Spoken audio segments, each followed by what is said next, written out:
What is up, YouTube fam? Woo! What is up? We are going to talk about some good shit today. What is up, YouTube fam? Have you ever noticed? Have you ever noticed when Sergeant Faulkner gives you the lowdown about a person, somehow, come way, he comes out on top? What's up, famous Davis? What did I tell you about this Negro, Anton? What did I tell you? What did I tell you, folks?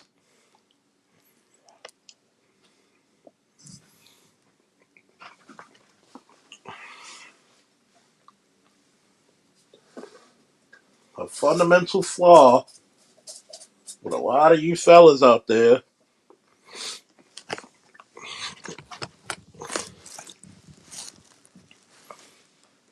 What they always tell people about knowing where you stand in other people's houses. I'm gonna light the cigar for you today. I'm gonna say this, right? Corey Holcomb got a few dollars while I'm lighting this LFD.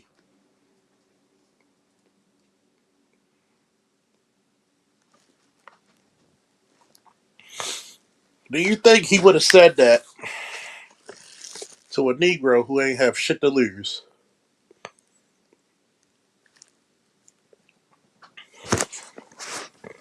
We're gonna get real. Please put your questions in the chat, and I'll answer them very black pill fully. I have nothing to hide. As a matter of fact, a lot of people out there keep forgetting that men didn't always talk online. Men didn't always talk online.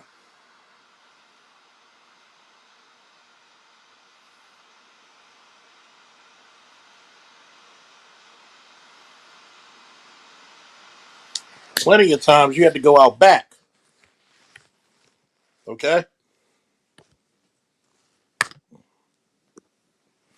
I am 43 years old. Hey, what's up, Monique? What's up, Pierre? I'm going to tell you this. I am 43 years old.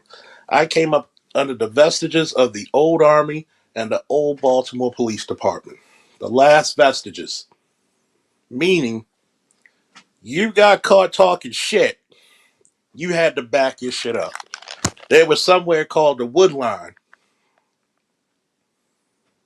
For some of you, you might have to go past the Connexes. Sometimes you have to go into Connexes. For all you old soldiers, tell me if I'm lying. You go past that Wood Line, nobody gave a fuck who the rank was because you took your blouses off. You both privates. I've seen a E5 fucking sergeant and a lieutenant colonel go to blows at the Wood Line, and then later that night drinking.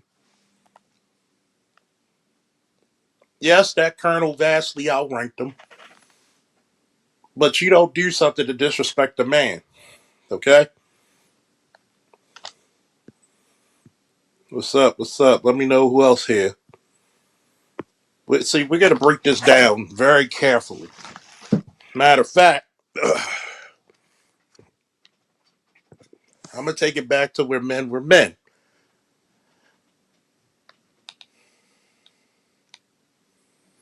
If you had a problem, yeah, yeah, you know what I'm talking about, famous. You know what the hell I'm talking about. There's shit you just didn't do when it comes, and we're going to keep the ladies. I'm going to be very sparingly about ladies, but I do have to put this out there with Darlene. She did something my mother did one time when My brother and my nephew got into it in the house. My mother could have called me to settle that shit. She's thinking that my mother's 5 feet tall. She's tough, but she's older. Okay? You got a 5'10", 285-pound son who can lift whatever the fuck he pleases, who's a master wrestler, competent boxer, and mixed martial artist, and a firearms instructor. What are you getting in between two grown ass men for getting into it? I know you want to keep peace, but if one of them accidentally hits you, that could really do some damage to you. This is the reason why the first rule of protection is obedience. Get out the way, get out the way. If I'm telling you get out the way, I'm doing it for your protection. Because if this nigga starts swinging, the only thing I'm going to do is retaliate with extreme prejudice.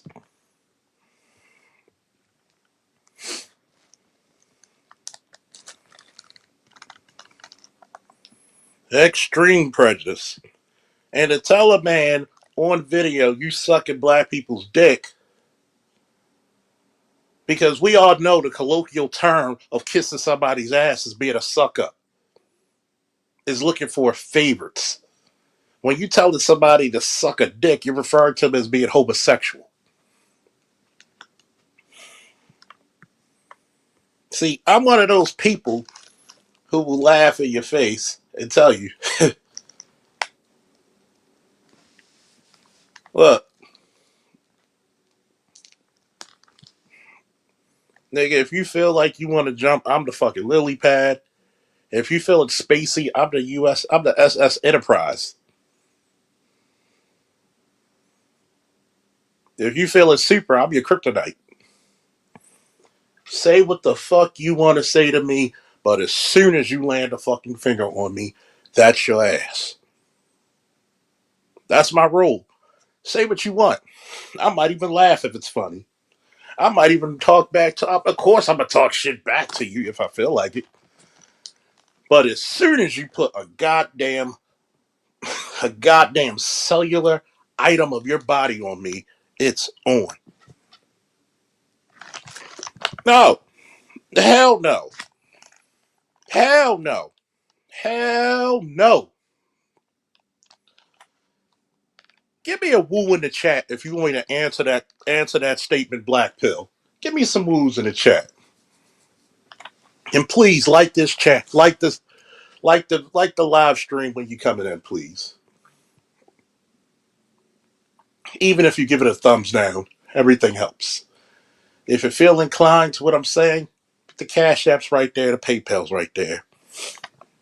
Give me a woo in the chat if you want me to answer that. Give me a woo in the chat.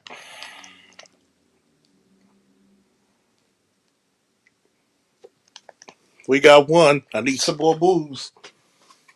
I like my audience participation.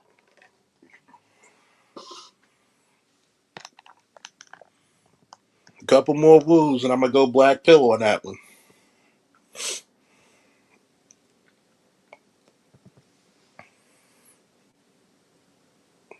I'm gonna answer this fully, right? What's up, Dapper? What's up, All Star God? I'm gonna answer this shit fully. Throughout any era, any decade, any century, any millennia, through whatever bygone age you want to refer to, men had to be respectful to men because you could cause war. You could cause death, depending on how you respond to people. Why do you think it was very customary for dignitaries to know the culture of the area they are going to be in? Your blatant disrespect can cause war.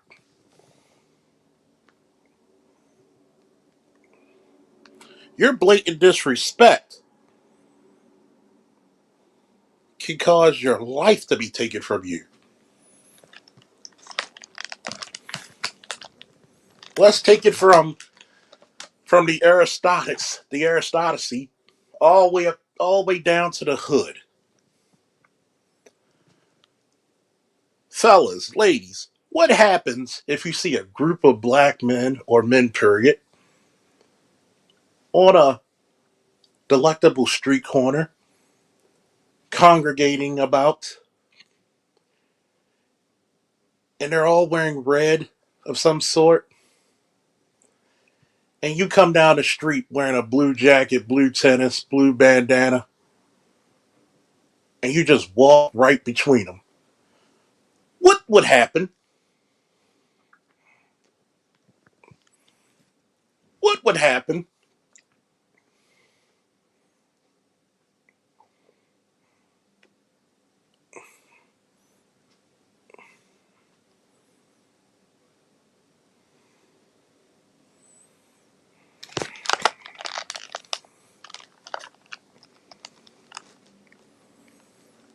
Would those outcomes, would they actually be conducive to your life?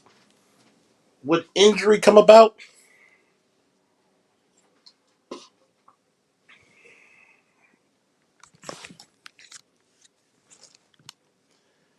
If you went to a Middle Eastern country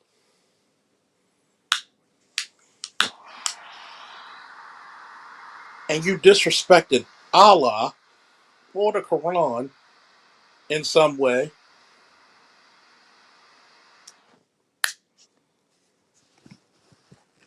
would great vengeance be taken out? Very serious injury would happen. So Corey is about what, in his 50s now?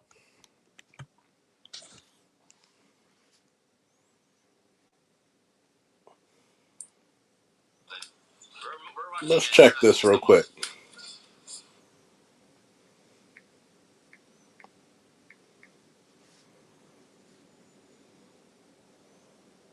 57 years old.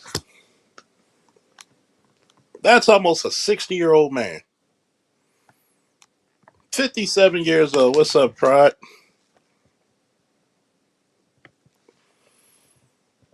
As a matter of fact, let's take it back to military terms.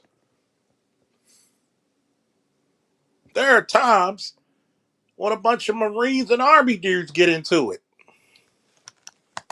at the local bars and shit, off post, sometimes on post. But you better not be a civilian fucking with military personnel. Hmm. You gonna tell a 50 something year old man, and you about what? Anton's about what, 40?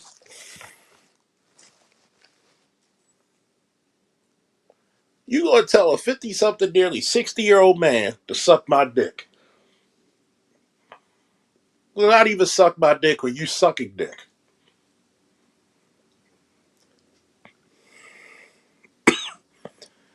You don't play with that.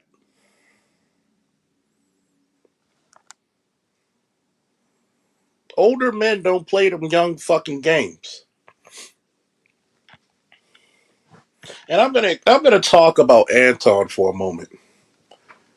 When you were on Dennis Sperling's show and I called you out on all the bullshit, and this is years ago, I personally called you out when we were up on that panel. Dennis saved you. What happened at Corey's show, there was no one to save you. I would have welcomed the opportunity to go out back.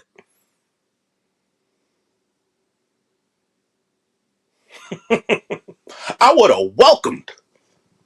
See,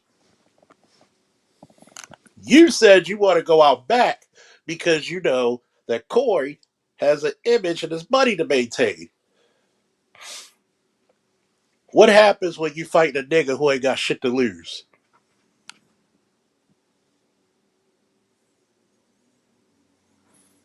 Coonish ass people like you.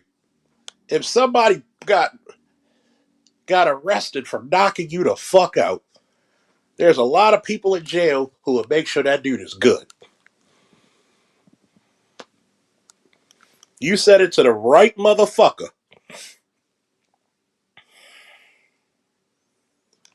Let me explain this to people, right?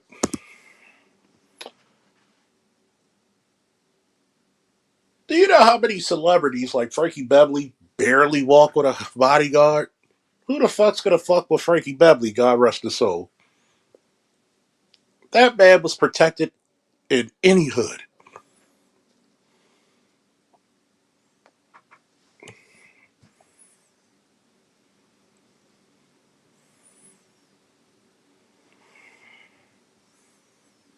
You already know you a suspect ass person in the black community if you need a goddamn bodyguard.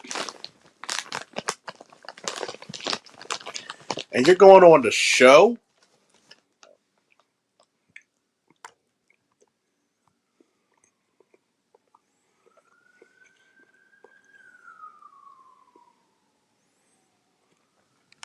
You're going on a show, but you were afraid that you were going to get cornered on a lot of bullshit that you've been saying. Excuse me, folks, while I take a good puff. Whoo!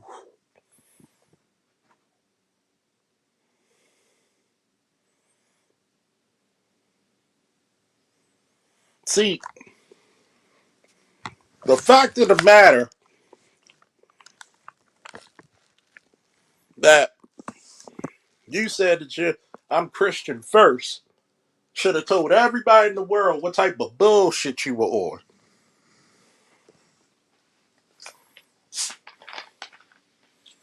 Because guess what? Dr. King was Christian. Brother Malcolm was Muslim. But did their missions align? See, black men and black women,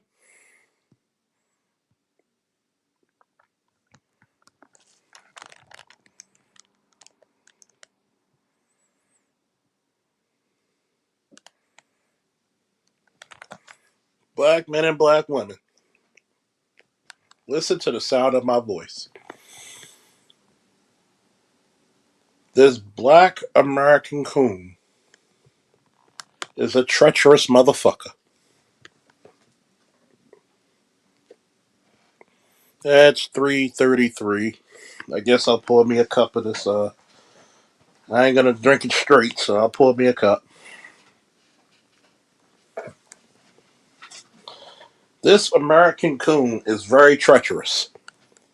They will dance like Fred Astaire and Michael Jackson, not to say anything negative about White Zaddy. First and foremost, if you are fair and balanced, anybody can get it.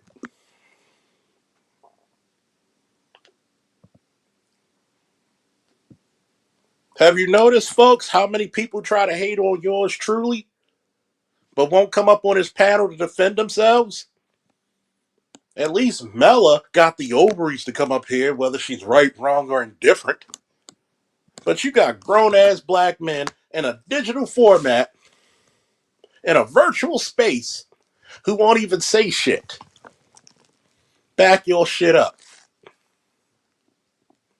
I have women with more balls than people who are detractors. And you know what the filthy part about it is? You talk about you're for the betterment of black men, but historically, people like you were always for our detriment, for over the dollar.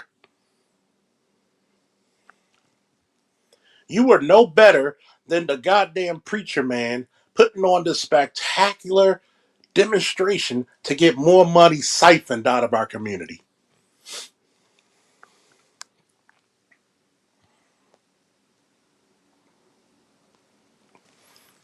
You were such a hypocrite.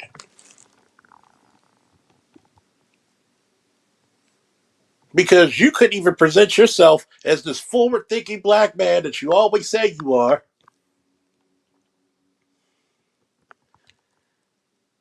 And I hope and pray to God I can find that video of me and you, Anton. When you try to personally try to attack me for being a single dad. Well, see, you're part of the problem. I said, well, motherfucker, well, if I was married to his mother or not, do I still have a responsibility to raise and train him? And you got quiet because I caught you, motherfucker.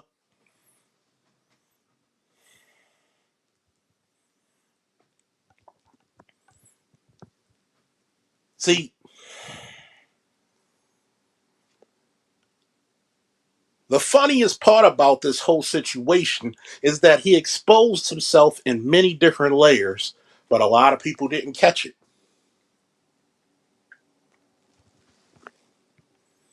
A lot of people didn't catch it. When you said you're from whoever, what is it, Detroit, Chicago, where is he supposed to be from? And you never knew anybody who got arrested or did time? That's bullshit. To come from a major metropolitan area and say you didn't know anybody who got arrested or served time. Number two, you really don't even understand how to conduct yourself in a room full of grown men. And it shows. Yeah, Detroit, thank you. Because first and foremost, if I had the show and I had the platform similar to Corey's, I wouldn't need a security team. My boys would be there, just like Corey's boys were there. Couple of the Padawan, now Jedi Knights will be there.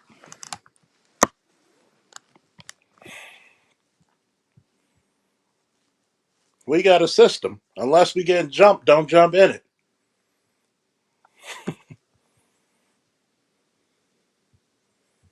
Unless I'm getting jumped, don't jump in it. If I got to get my ass whooped, let me get it whooped one on one.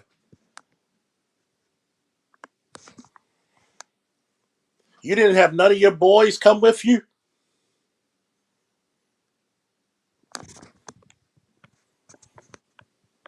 Hmm. Because they probably know how much of a fucking snake you are. Let's look at another statement. Why are you so quick to go out back than to answer a simple question? Or just say, my bad if I didn't fulfill, fully comprehend or understand the statement you presented to me.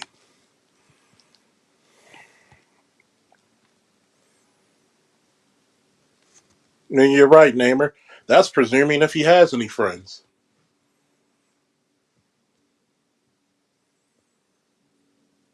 Because you're just as narrow minded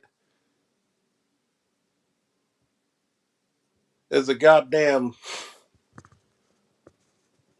as a devout, unworldly Jesuit.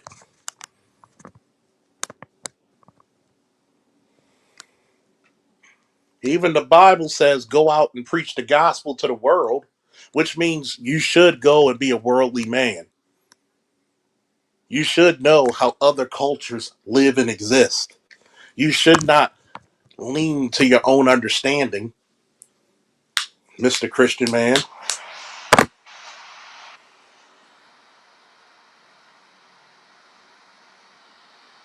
Don't don't use don't utilize any religion to make an excuse for your blatant ignorance or stupidity.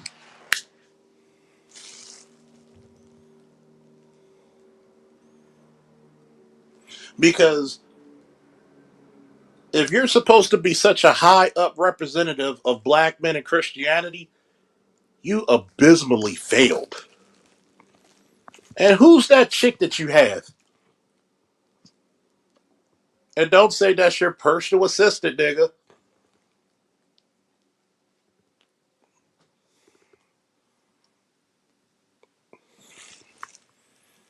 Because last time I checked, you get more flies with honey than vinegar. If yours truly was on Corey's show, I'd probably be cracking jokes.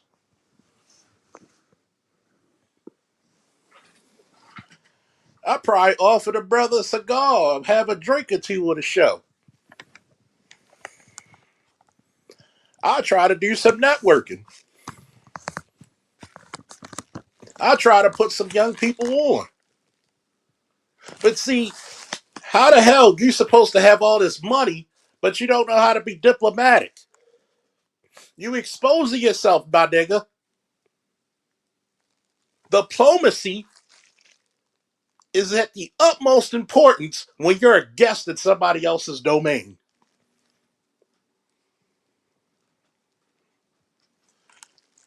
Because if you came at me on the street at a certain place, at a certain time, in a certain way, with a certain action, I'm going to have to invoke my inner Jujutsu Kaisen. Domain expansion. Second Amendment.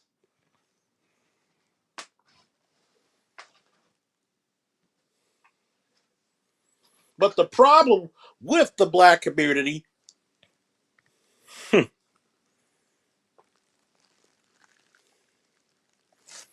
is that everybody's got to be a tough guy.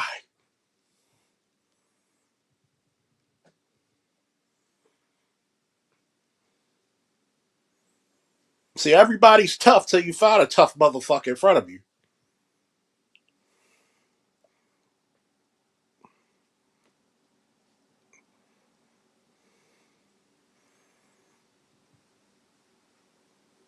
But you get that on the street, that Jujutsu Kaisen going to come out. Domain expansion, Second Amendment.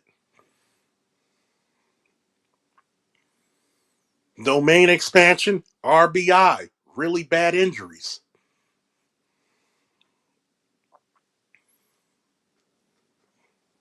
Domain expansion, belt the ass.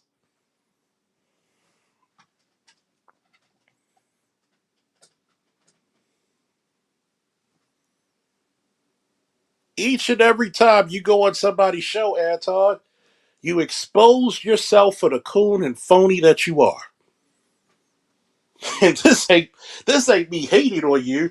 I'm congratulating on you because just like Cynthia G, you're the gift that keeps on giving. Every time Charles L. Faulkner Jr.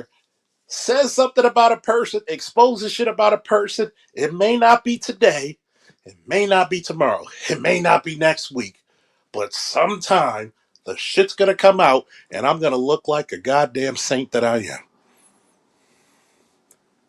It's almost prophetic at this point.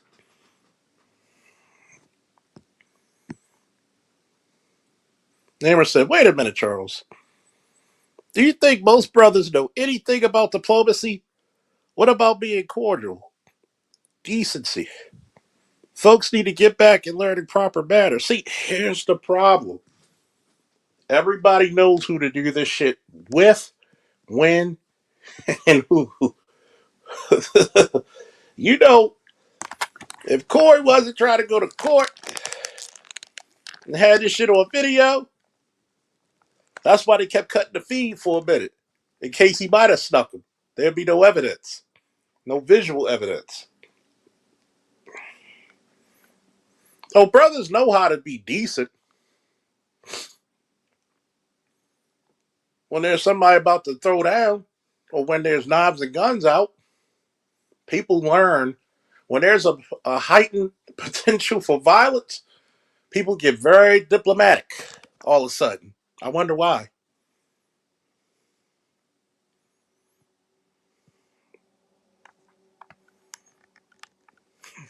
I mean, it hurts so bad that it feels so good. I've told this space, don't trust that funky nigga any day. When he said to me, I'm one of the problems because I'm raising my son, that told you his little narrow minded coon, never been anywhere ass, didn't know what the fuck he was talking about.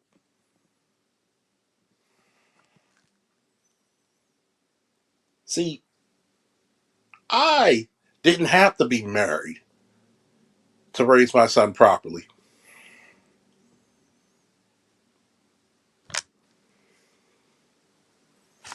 You socially awkward bastard.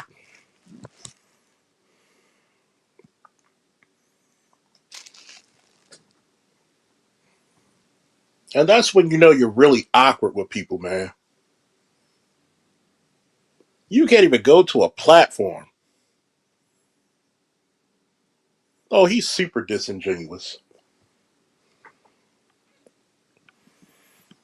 I'd have been like, yo, Corey, can I smoke in this bitch?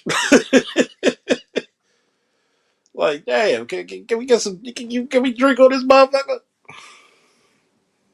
What you drinking on, Corey? You know about if I drink and smoke there, am I allowed to smoke? If not, can we drink? I would love to be on this show, give my perspective about law enforcement and military service.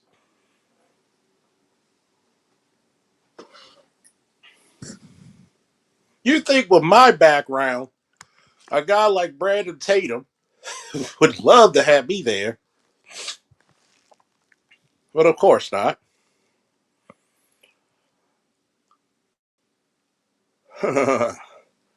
What's the boy who's the Navy SEAL who do all the interviews? Sean Ryan?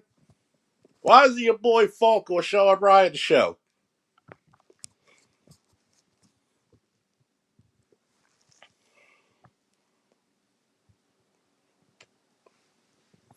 Sometimes just to ask the question is to magnificently answer the question. Ladies and gentlemen, sometimes it is not a bad thing to be a disruptor of the system.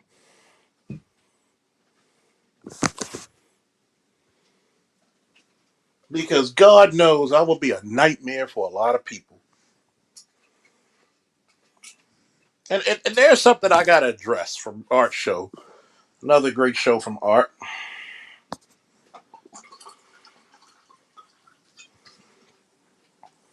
And I think he said Brandon Tatum sold this. Well, those officers don't have a duty to go in that building to rescue kids. Do me a favor, Namer. All Star G, Dapper Dons, long ago. Ask me the question if a police officer or a law enforcement officer, period, if they have a duty to go rescue kids during an active threat. What's up, Otis? Ask me that shit right now. Somebody post the question.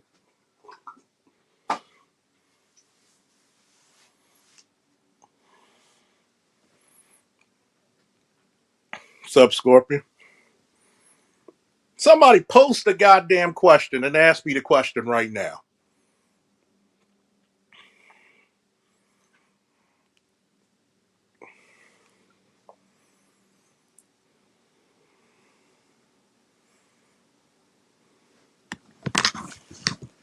Because we're going to get to the bottom of a lot of shit today. You goddamn right you have a duty. What did I say on our show? Anybody who takes something called an oath, that means you put your life, your livelihood, your soul on the line.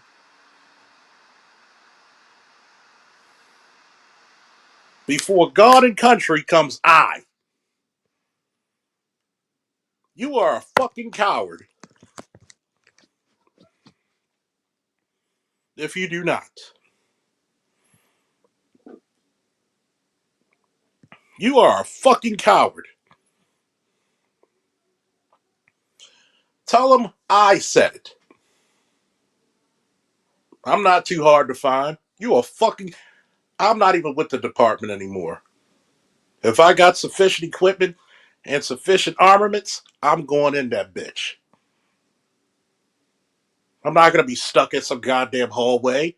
Yes, your heart's going to be beating out your goddamn chest. Yes, you're going to have some level of fear. But you should be brave enough. See, bravery is not the absence of fear. Bravery is the action while in the depths of fear.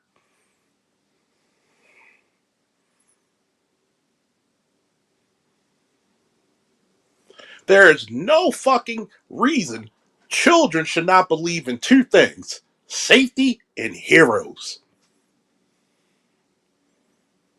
You go to some places where you're doing a building raid and people and little kids are praying to God for safety, and God sends you.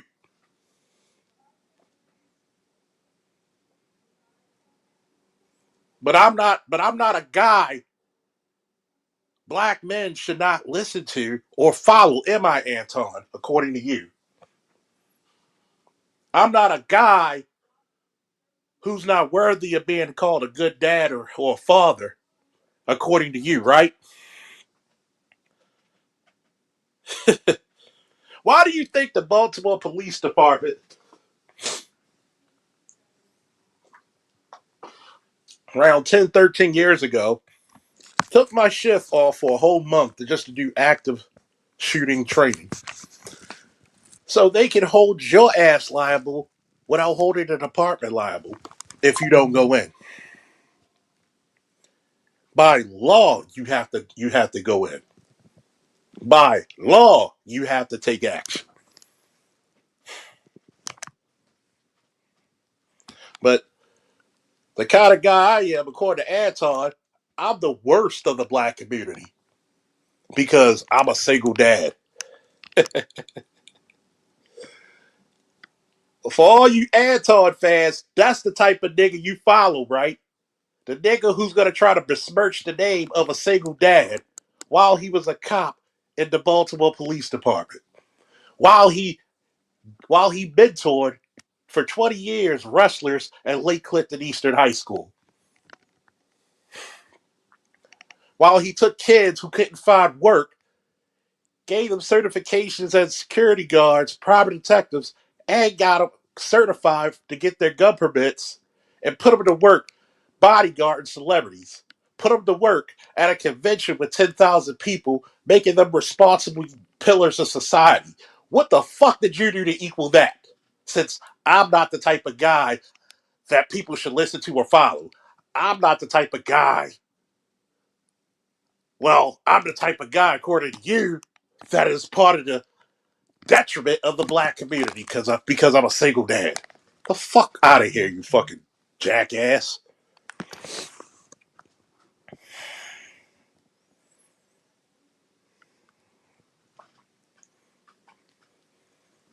The problem with it is that you don't have enough real men willing to slap the piss out of people like you. You disrespectful fuck.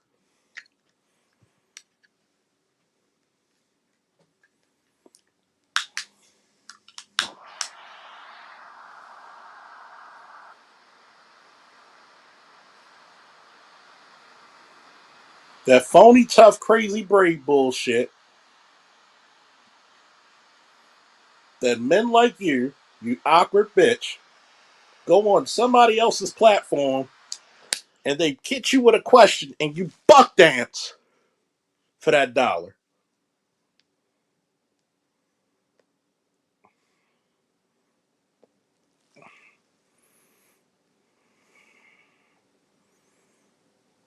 Of course, because you know you have backup. You know the one thing I love about combat sports? Ain't nobody coming to help you if you taking that ass whooping.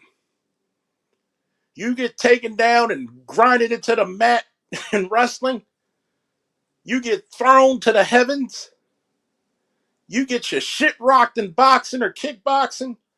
You get put in a goddamn armbar or chokehold in judo.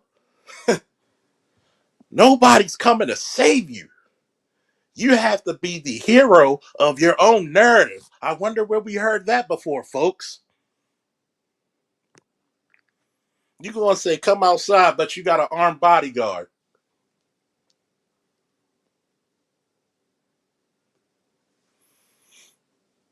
Why would I need to go to Corey Holcomb show with a bodyguard? But me and Corey gonna laugh at it, smoke it, and drink it up. It would have been an honor to smoke a cigar and drink with him. It'd have been nice to crack a few jokes.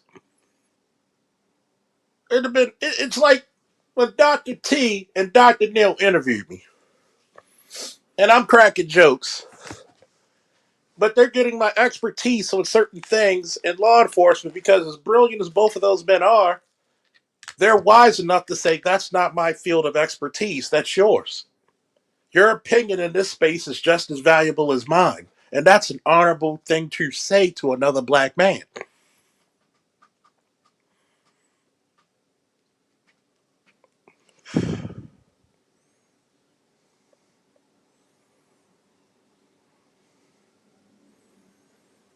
If somebody said we need to go out back, I'm going to de escalate first.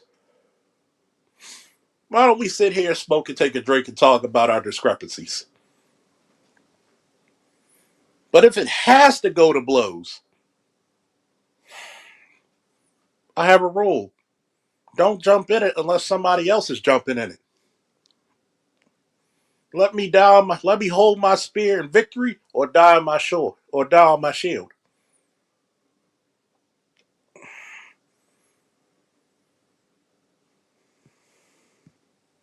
London said, he said racism doesn't exist. Then said black people are the most racist. Said Corey was on a Democratic plantation and he said, yeah, see the contradiction right there, London? Excuse me, Landon? My glasses aren't on, so you gotta forgive me. Landon, look at the contradiction he just put out. Either it exists or it does not exist. First of all, there's a difference between bias, prejudice, and racism. Bias is heavily favored to one side. I'm a Ravens fan. Fuck you. That's how I feel. Fuck you. Who you cheer for in the playoffs? None of them. Ravens ain't there. Fuck you. That's how we gonna do it. That's bias. I'm gonna be with my team. You know, unlike a lot of these young cats who flop with their favorite player goes to a team. I may still like that player, but it's my team over them. Prejudice is an inward, internal, not external, internal thought and feeling of a certain race, religion, creed, or sect. Black people can be prejudiced if they choose to be. Racism is an institution against a certain race, okay? Black people do not have the monopoly on institutions. So, by definition, we can't be racist if we want it to be. Prejudice never hurt anybody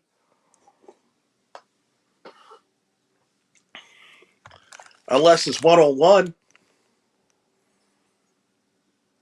And people say, well, what about the prejudiced people? Lynchings were part of racism. Do you know why? Not prejudice, racism. Do you know why? Because the people were allowed to take carte blanche vigilante justice and violence, and the law enforcement and the prosecutors did absolutely nothing and backed it. An institution such as law enforcement, such as the judicial system, backed that behavior. That's racism. Do I need to explain this again to people? Do I did I come off clear, folks? So when we challenge this shit,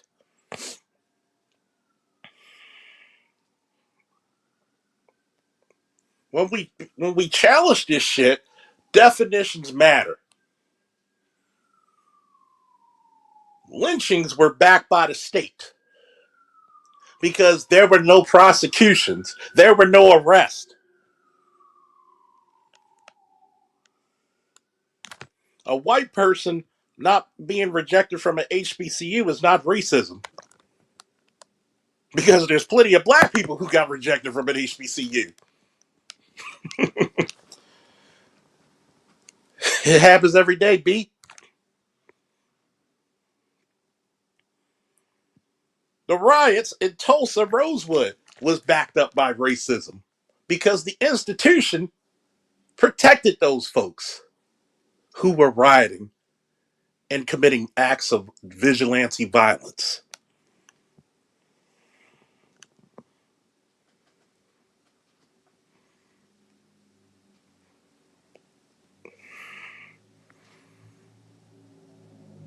But yet, I'm gonna ask you this one question: would Antoine tell me face to face that I'm part of the degradation of the black community being a single father?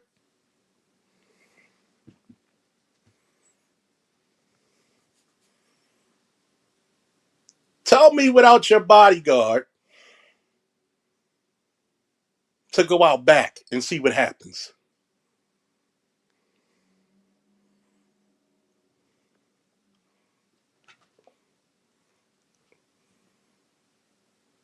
Because as soon as he draws his weapon, I got 5 people drawing down on him.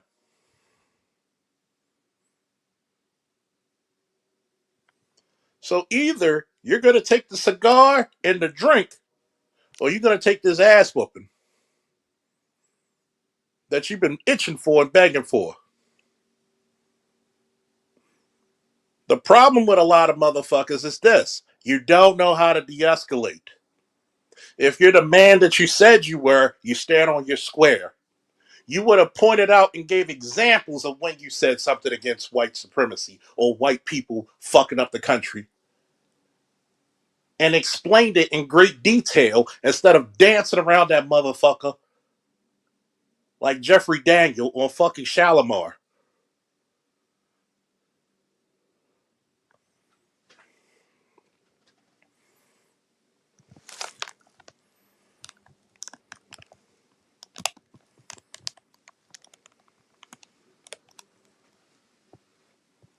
Because best believe I've been in more dangerous situations than what he's been in on that show. It makes me no fucking never mind. And you still showed your black ass and all that just to protect your dollar because you don't want to give up that white money. Shout out to 52 people watching.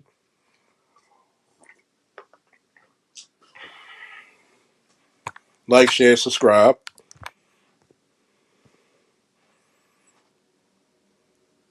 What's up, Eric? How you feeling? Well, we have to go back in the realms of black masculinity. Is number one,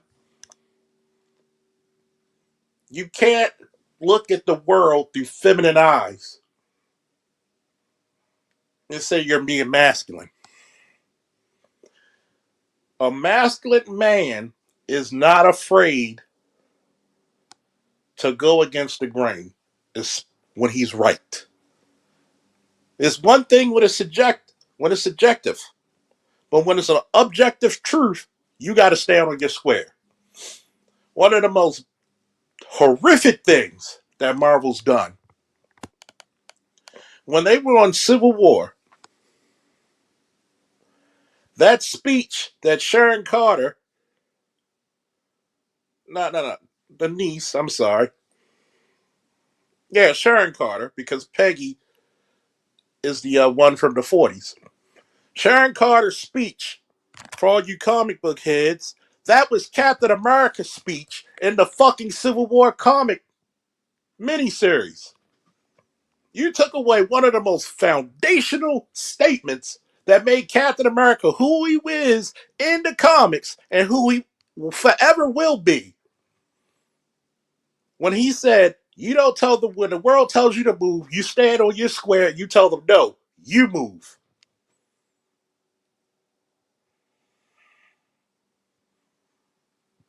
That's the problem with current day masculinity.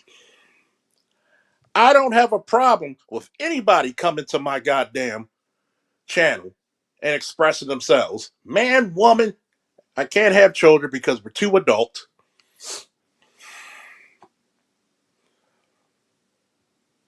But stand on your goddamn square. And if you're wrong, at least have the decency to say, I apologize, you're right, I'm wrong. Just like I will, and did, and would.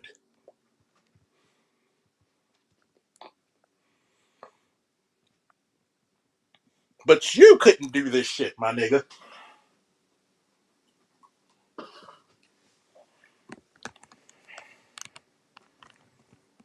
Why? To protect your dollar?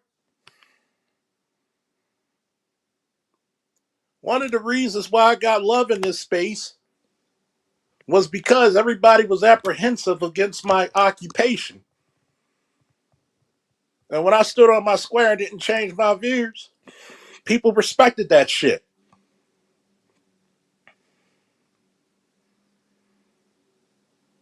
And they were like, yo, he a real one for that. When they asked me about the Baltimore riots, I gave you information the fucking news wouldn't tell you. How would I know? Because I was in the thick of it. You can't tell me when we were working 21-hour days.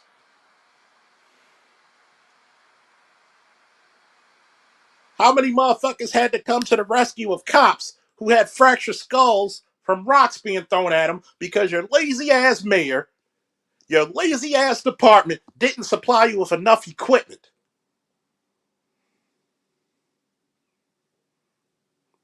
You had all these fucking incidents of uprisings and riots, and you couldn't see the tea leaves?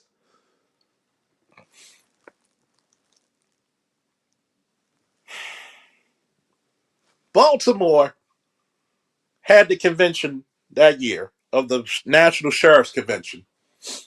So many sheriffs, which are elected officials, came to that convention and shook our hands when we were detailed there and said, you guys are superheroes to us.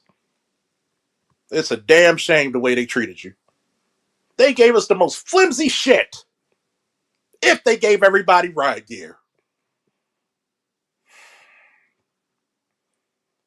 We went inside the convention, and it's this trailer that had over 100 handguns, 100 shotguns, and 100 M4s.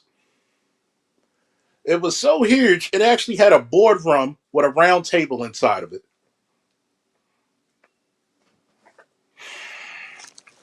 This man had two giant schnauzers, and a giant schnauzer ain't nothing to fuck with because a giant schnauzer, believe it or not, has 200 pounds more force of their bite than a pit bull. And he was training them all in German, so yeah, they were actually in German. So he said, if your mayor would have called, if your police commissioner would have called us, we could have got to you in 8 hours or less. These same politicians and appointed officials in the department, when we were getting help from New Jersey State Police, Pennsylvania State Police, Baltimore County, Anne Arundel County, Montgomery County, Virginia State Police, Maryland State Police, the fucking commissioner tried to tell them to take their gear off because they look too aggressive. What the fuck? You burnt bridges. Hell, you set fucking C4 to the motherfuckers and blew them all the fuck away.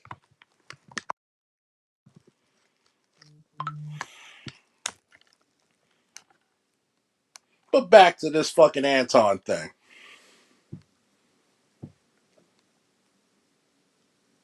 See, we're gonna have to come up with some greater parameters of masculinity because Antoine ain't it.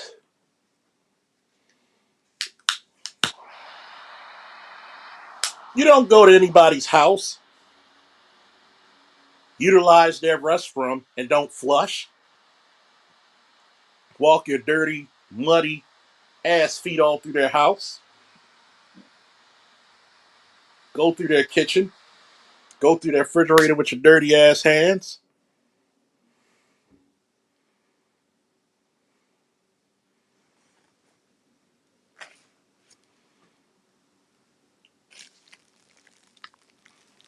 And get upset because the nigga gonna confront you over stuff you said. You act like the motherfucker lied on you.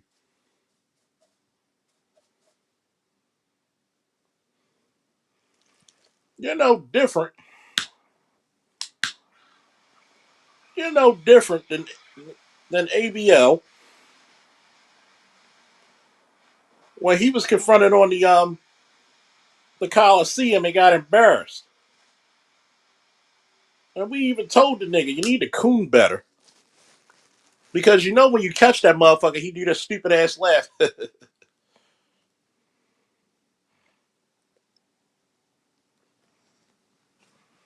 You gotta realize, man. What's up, Superfly Gamer? See, I'm gonna go out on a limb. Corey didn't make black men look bad. Because Corey sat down in the chair next to him. Please say it again. That's one of the most manly moves you could make. Is to sit next to a motherfucker while they calling you a motherfucker. And say, please say it again.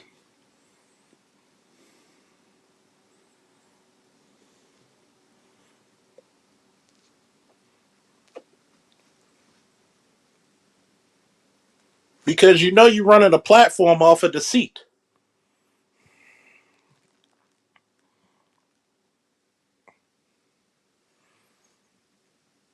If you're gonna talk about black men ruining America, how can the motherfucker who built this bitch ruin it?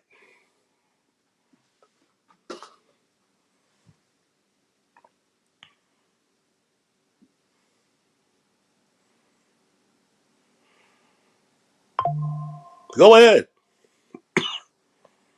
Go ahead. Riddle me that, Batman.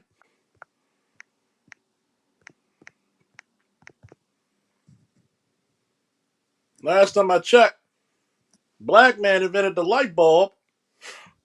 The white man invented the electric bill.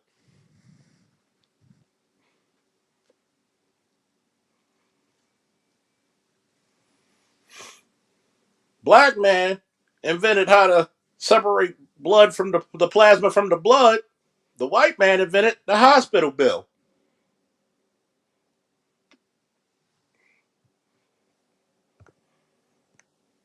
Go ahead. How did we ruin America? Did we ever drop a bomb, a nuclear bomb, on a country in anger, in hostility?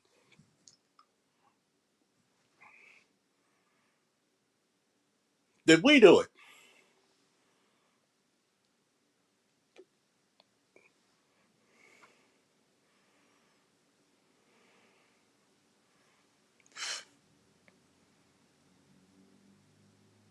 See, a lot of people forget Alexander Graham Bell, Thomas Edison had a black chief engineer, and he sued him for numerous patents and won.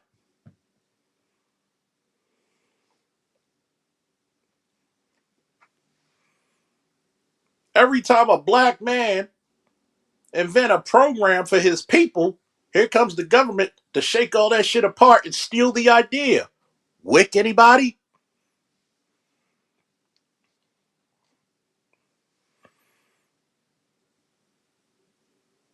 Come on, Anton. Every time, historically, when black people had their independence from the country and said, you know what, just leave us the fuck alone and let us fucking have manifest our destiny, what happens? You kill our leaders, you disenfranchise our communities, you subjugate our women against us. How many times has it happened historically? I just came from the market. Even a gay man got upset when a woman tried to say these men abandoned their children. Even he said that's bullshit.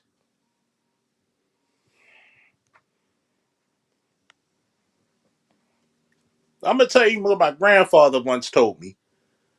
The greatest invention a white man ever had was the patent office so he could steal your shit.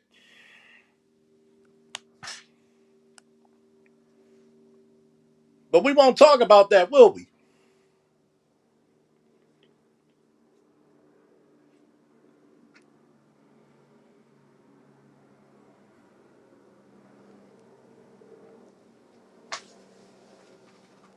We won't talk about that, will we, Anton?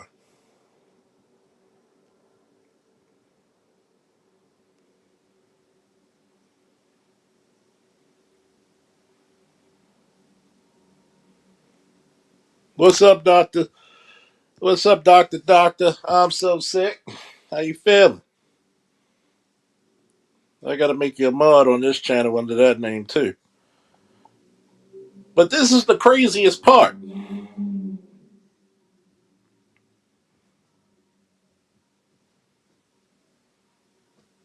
You are personally one of the reasons why the black community is having trouble. Because when we hold you to a standard, when we hold your ass accountable, put your feet to the flame, you can't even man up and say, oh, my bad. Oh, my bad. You did it years ago on Dennis Sperling's show, and even when he talked about it, he's still trying to save your ass. Because everybody know that you're the super coon 99. You trying to get some of that Brandon Tatum money.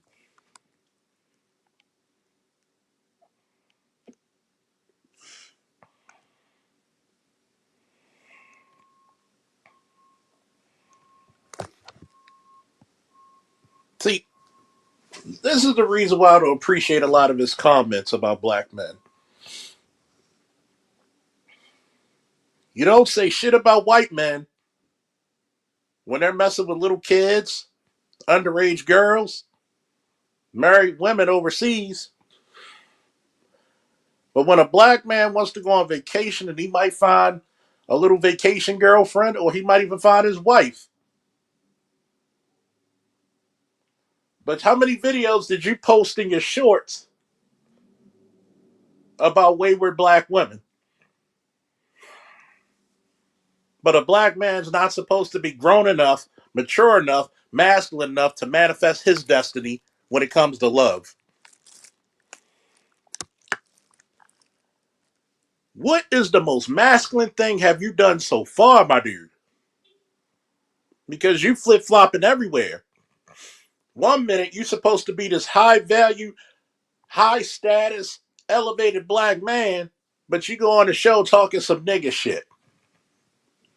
Pick a goddamn struggle.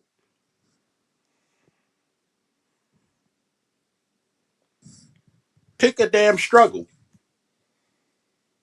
You expose yourself each and every time you come out here. You're just as phony. You're just as fake.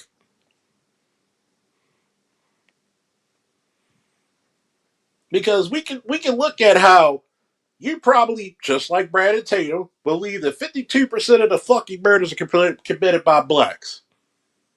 When you can easily finagle the numbers, but nobody ever brings up who's number one in child abuse,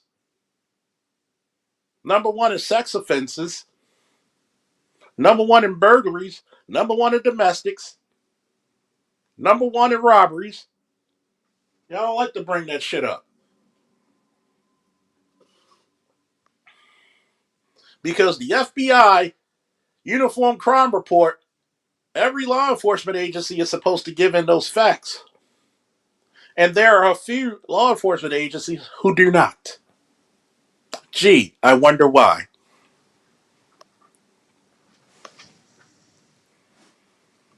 Electrician 480, what's up, good bro? One of the hardest working men in the space. My boy Dapper Don said that's a good point. I never heard him once say the diabolical things white men do in this country or in the world, currently or past. He's quiet about. Of course, he's quiet about that.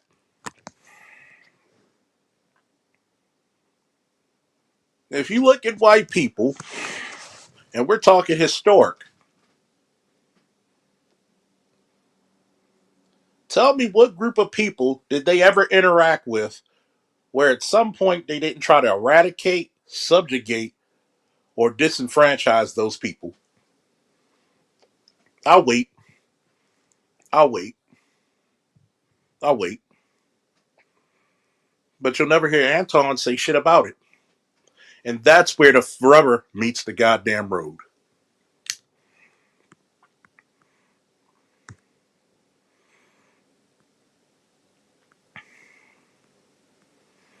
Anybody wants to donate? That's the Cash App.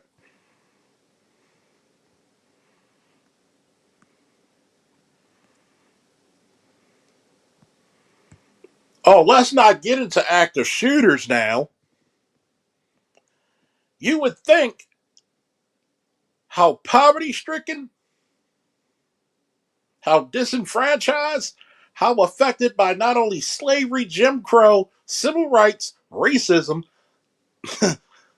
the drug epidemic of the 80s, the violence of the 90s, the economic crash of the 2000s, so on and so forth. Why are we the most active shooters in America? And who holds a monopoly off of active shooters? Anton, are you going to answer that?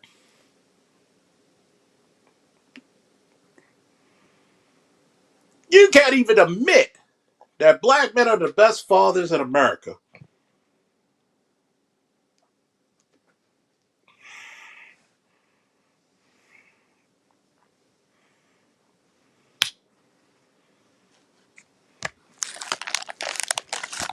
Remember what I said? The key word I said is the portrayal. He's trying to portray this image.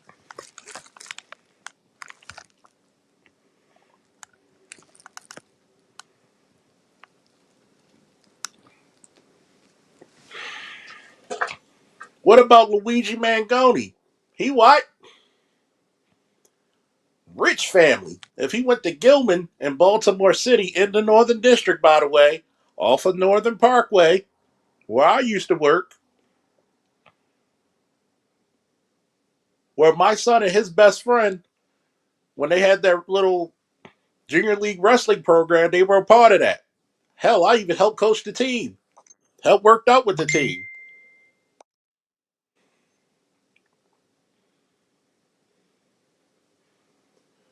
Why didn't you weren't too keen on talking about that, were you? His family were millionaires. What about that, young man? What about that?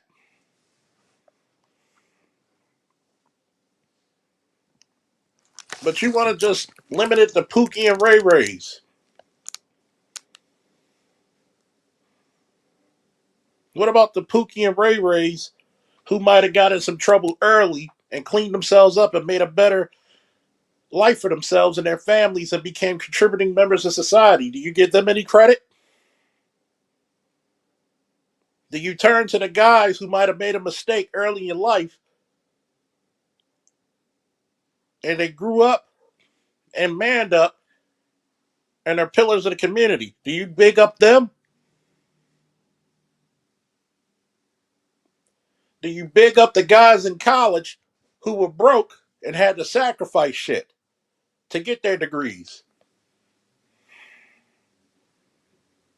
Why haven't you gotten Dr. T, Dr. Neil, or Dr. Dunbar, our intelligentsia, on your show and interview them?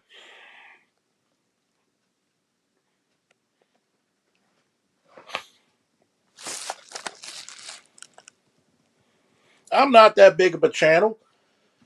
But I had many different people on my channel. Even had a summit of black military and police officers. About 3 times. I might do a fourth one.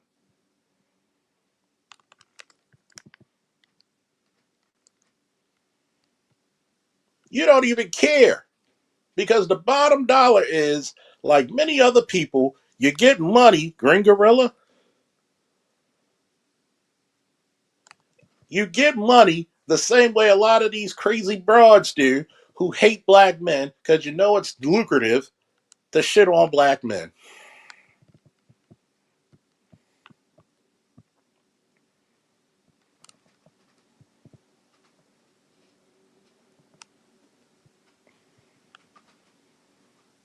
Sandog, you could have got him.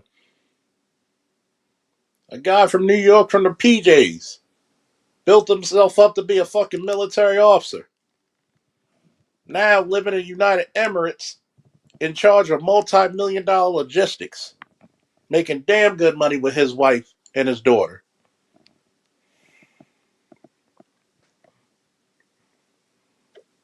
Why don't you salute them black men? I don't even have a fifth of what your numbers are. I do.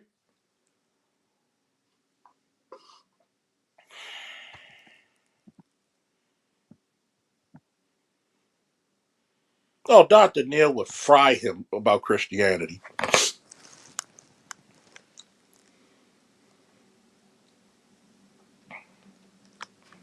Nobody's more Christian than the first century Christians, okay? Nobody. That's when you were put in the college. You had to fight toe to toe with a goddamn lion or tiger. You had to fight gladiators over your faith. I will bend no knee to no man before my Lord. That was their statements. Are you as dedicated to your faith like the people on the hill on that mountain of Masada who said we'll take ourselves out before Rome will? We will be with our Lord by our hands, not yours.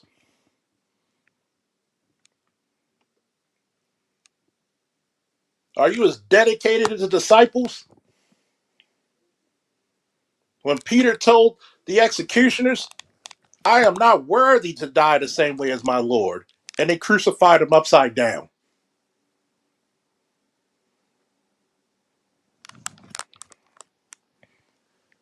Are you as dedicated as the apostle Paul before he was beheaded?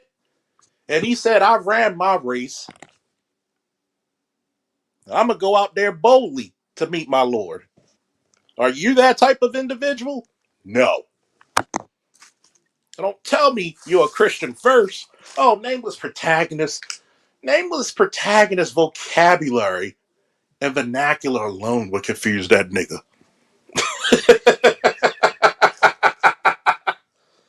Oh, he would dissect him like a middle school science project frog. It wouldn't even be nice.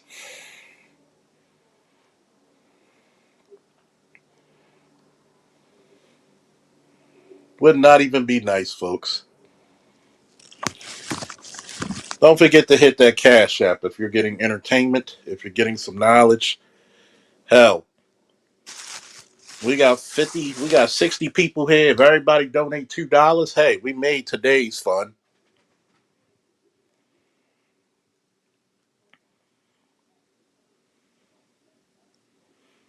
Why do you think black church is such a joke today?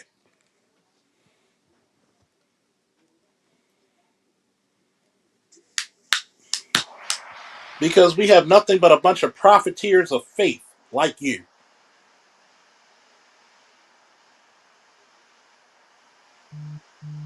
A bunch of profiteers of faith.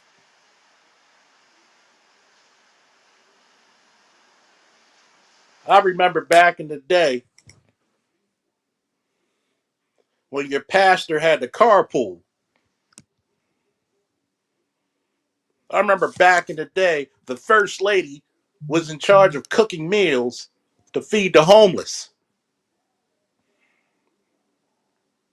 Whatever happened to that one Bible verse? Though I bestow all my goods to feed the poor, though I offer my body to be burnt, if it's without love and charity, it profits me nothing. Whatever happened to that?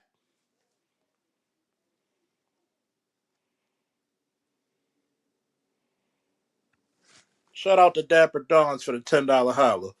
Woo!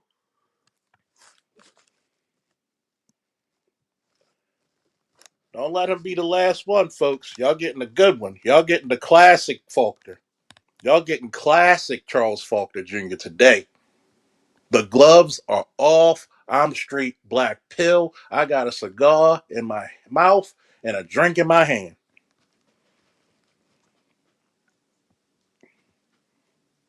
Going out there on a man's show showing your monkey ass. You want to get swole because you know you got backup.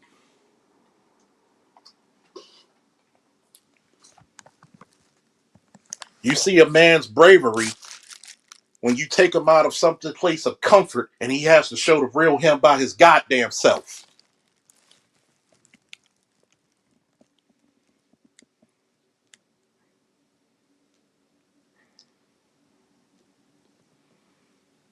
And you think I'm not hot when you told me I'm part of the reason why the black community is on the downslope?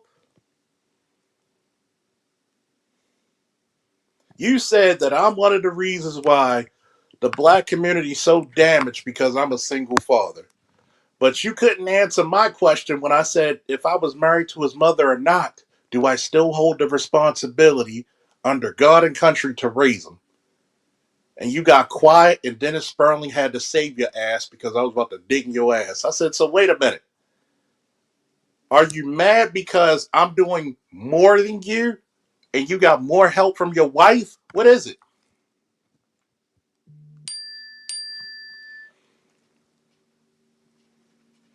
My son's mother thanked me at his 8th grade graduation because she said, I know I couldn't have raised him the way you did.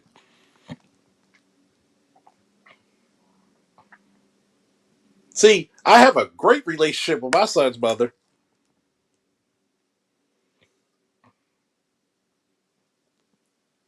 and I never married her. I am the epitome of when a black man gets sent hell, he's sitting in hell roasting marshmallows, making sausages and shit, grilling. I've been tested in some of the worst parts of this world. What about you? What about you? I've slept in, I've pissed in gold toilets in Iraq, and I've sat in dirt villages in Iraq.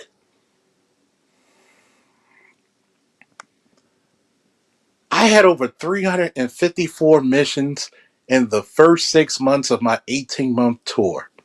What have you done? What consequence are you to me to tell me I'm one of the problems of the black community because I'm raising a proper son who graduates today, who's about to have his first boxing match, who's about to be a nationally recognized EMT when he graduates high school? Last time I checked, that is black success, my nigga. Get the fuck with it or get the fuck out of the way.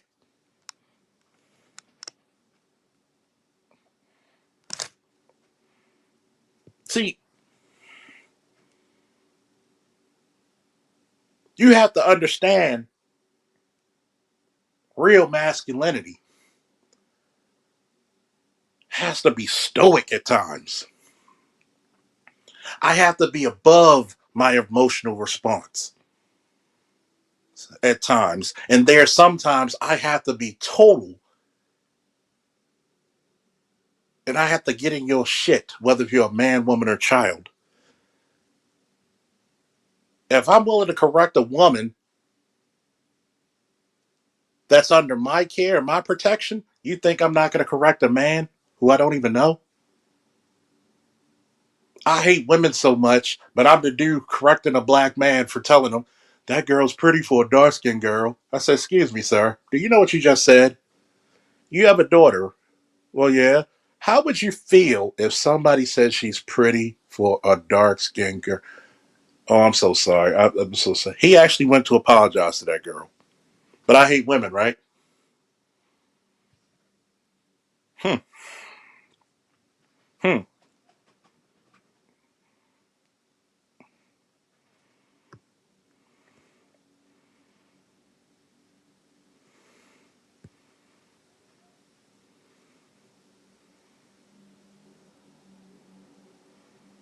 But this is the type of nigga that some people follow who said that shit. And I will never let you off the hook, my nigga, for saying that shit. No, you're the problem with the black community. You don't speak for black men. You get the fuck in the back of the bus. You let the men who are doing it on their own, who do it righteously, who's not looking to make a dollar, except to feed their families, except to make generational wealth, you shut the fuck up while grown folks are talking. I'm happy Corey checked your ass on that shit because you knew that was not any cool shit. You supposed to be so goddamn intelligent that you have to resort to insults because you know you're a white man sympathizer and ass kisser. You know you're super coon number two. You just mad somebody put it out on a big enough platform for everyone to see.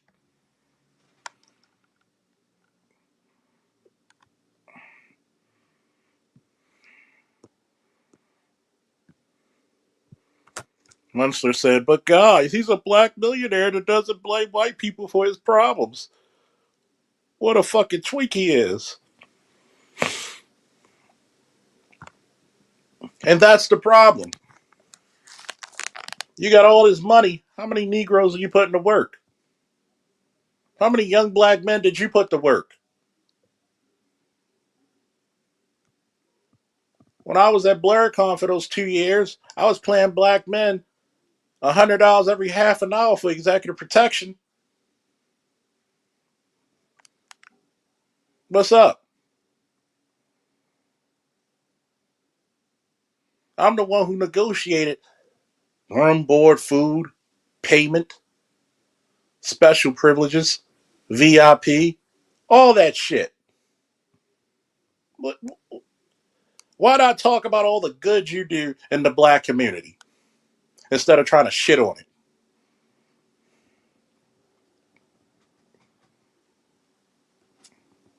Instead of trying to shit on it constantly. Why don't you do that? Because you know that the beautiful part about this sequence of events is that it's extremely hard for you to recover. And anybody who agrees with you at this point, we already know they need to be separated from the rest of us. That's the beauty of it.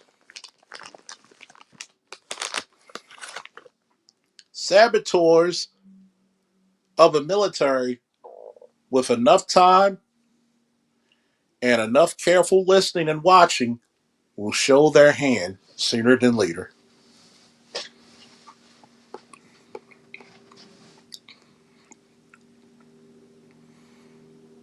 Sooner than later.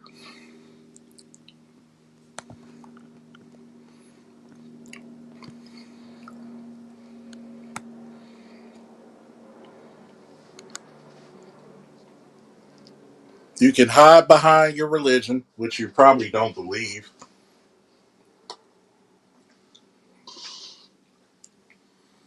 You can hide behind all the money, but at some point, the real man is going to have to show up.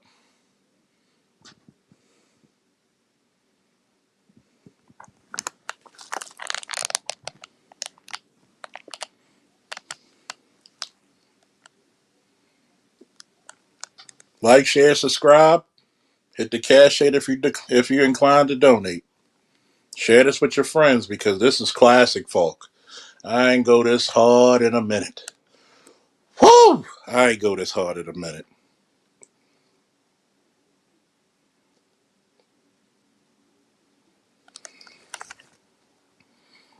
The insanity, the pure and utter insanity and audacity that you hold shows that you're not used to being out with men. You from Detroit, but you but now you're gonna have people play private detective and see where you're really about and where you're really from. How were you truly raised?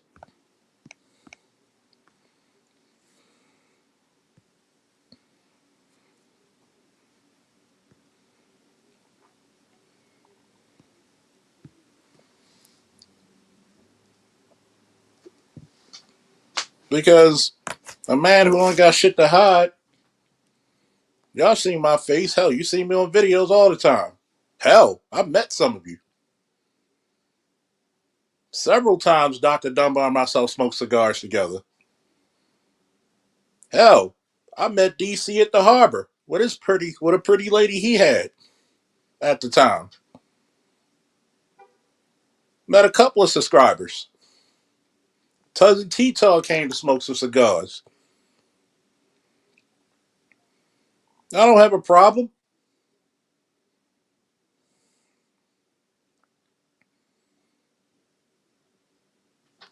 The problem with this truly is that black men, we need to stand up in unison and say people like him do not speak for us. People like him does not speak for us. And Lord knows you better not be from a goddamn suburb.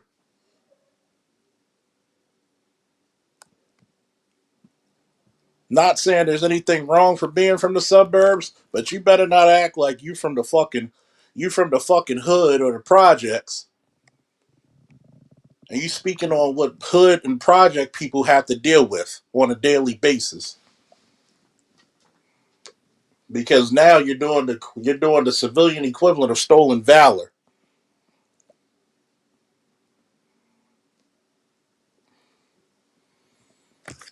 Anybody from Baltimore knows I've told you where I'm from. Literally down the hill. That's what we call it in Baltimore. Exclusively from down the hill. Hey, down the hill. Hey, hey, down the hill. My mother said it many times. Just because you live in the hood doesn't mean you have to be hood.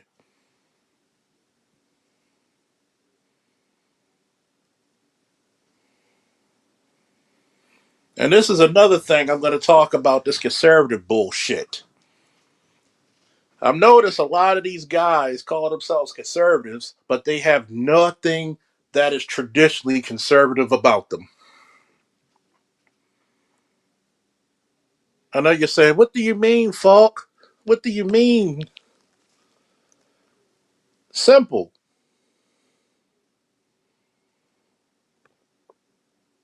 How the hell can you call yourself conservative, but you have no track record of service?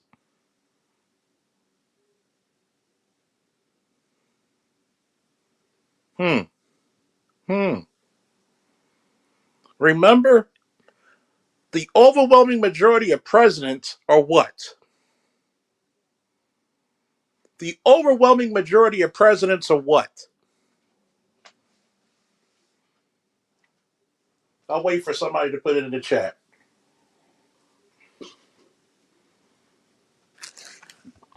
The overwhelming majority of presidents are what? Thank you, Dr. Dunbar. They're not only military vets, the overwhelming majority of presidents are war vets.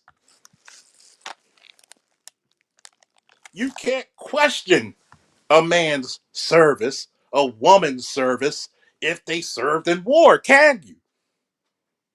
That's ultimate conservatism because you signed a check that says, I'm willing to take on this shit up to the cost of my life.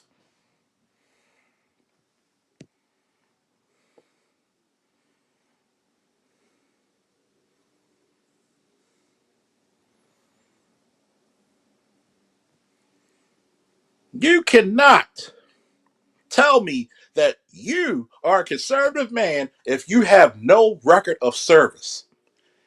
Even if you're part of the service, because there are services, we have the armed services, but the military service or the uniform services, there are about 3 or 4 of them that are not armed.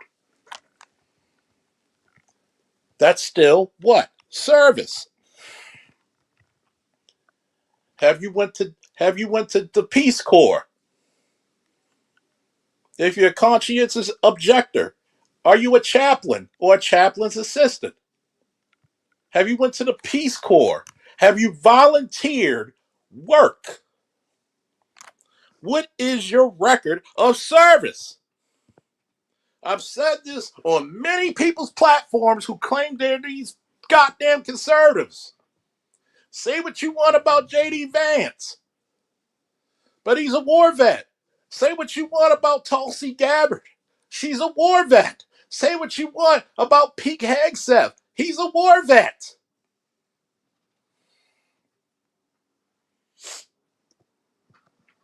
What act of service have you brought?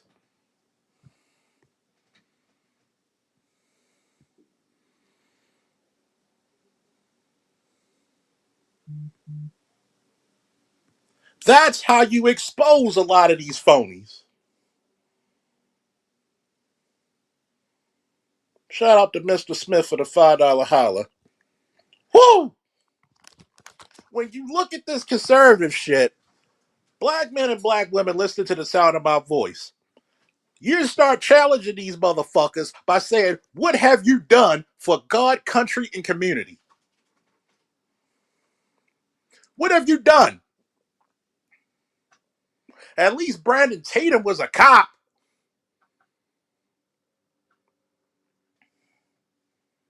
It might have been just for 5 years, but 5 years he put his life on the line at least.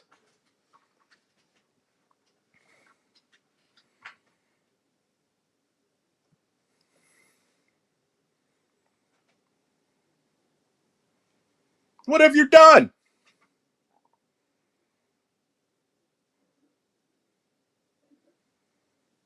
What are your values? What type of fellowship do you do with other men? Are you able to talk to men with some goddamn sense? Are you able to teach and learn simultaneously? Is step two. Are you able to give information and knowledge, and are you able to receive it just as easily? Is everybody following it? If you following it and you're feeling what the hell I'm saying, give me a woo. Let me pour another cup of this Coke and cognac real quick. Because this shit got me fired up. Fired up. Are you able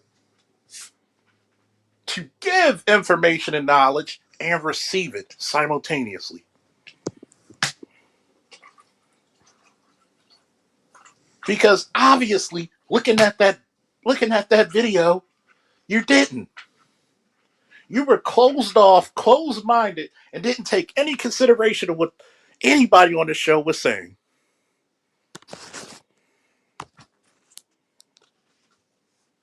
This is how you expose motherfuckers like this.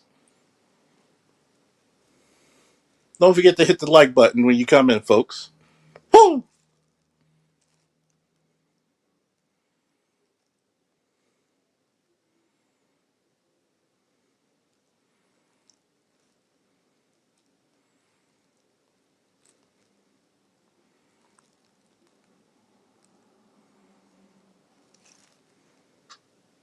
What's up, Geek Surgeon?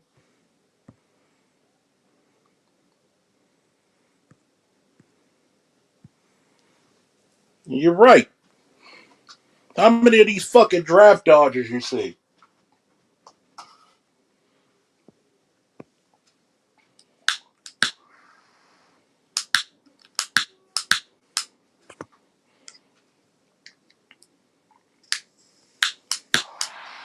This is the reason why Jamal Bryant got ran out of Baltimore.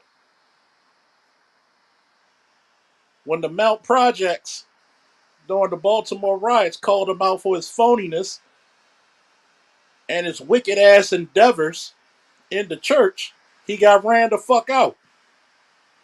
How you gonna have your wife and your side bitches sitting on the front pew? You supposed to be one of the most conservative men of being a preacher, man. This is the reason why. Somebody need to write this in the chat right now. Black men and black women listening to the sound of my voice. We need to have a standard operating procedure of saying people like this do not speak for us. Just like I said on Arch Channel, if you have nothing to do with the betterment of black American people,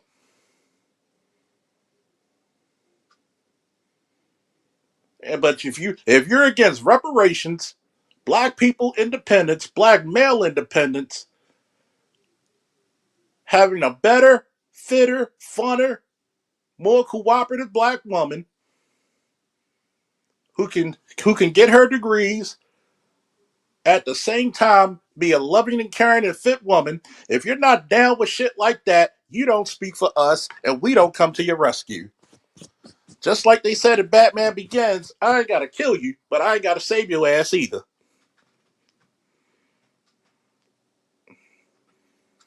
Of course, you. When you're a snake, you're gonna go into that pit for safety, aren't you? When that mongoose or that eagle's looking at your ass, you're gonna go inside that pit for safety, huh? And we know that fucking Atlanta is the modern day Sodom and Gomorrah. Not all of it, but god damn it. Y'all know what I mean.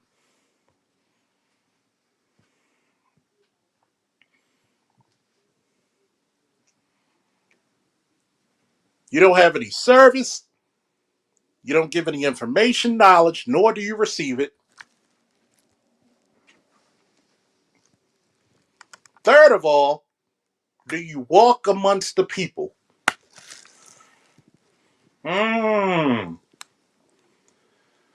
Mmm.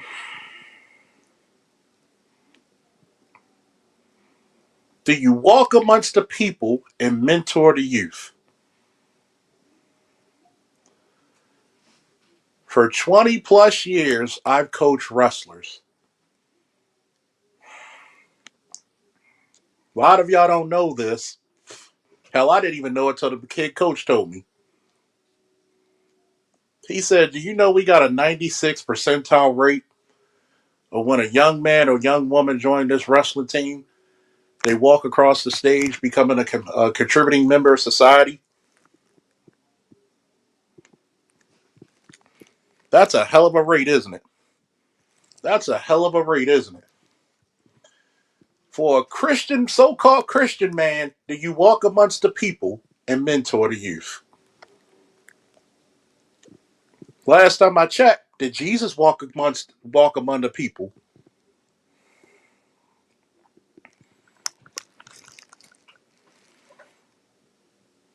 Last time I checked, did Jesus walk among the people? Jesus didn't hang around the rich people. Probably 99% of his works, he was among the poor. He was among the downtrodden. He was among the sickly.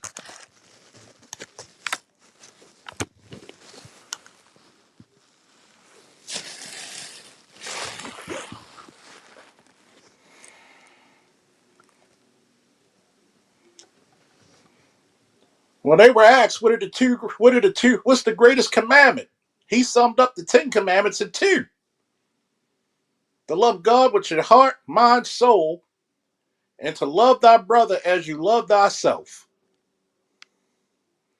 They even said it in the Bible. There is no greater honor than a man to lay down his life for his friends. You would learn that if you were actually in a place of service.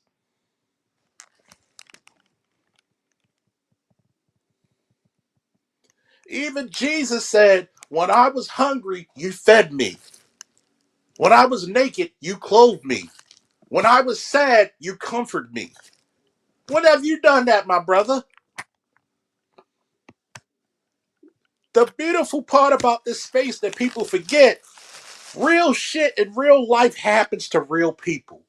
Do you know how many times we called each other personally or on these panels where people were going through some shit that we had to comfort each other? When have you done that?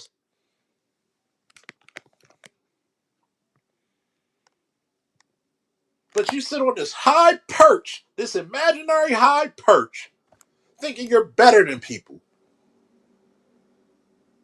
When anything, especially in this economy, can happen to anybody's money.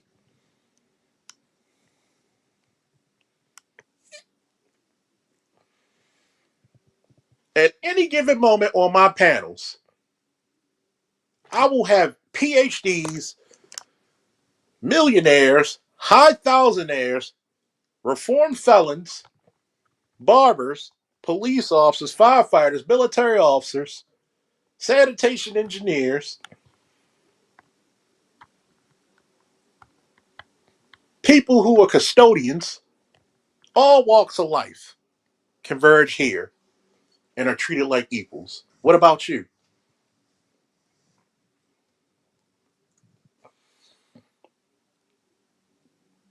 What's up, Andre? Ladies and gentlemen, the Maple Leaf.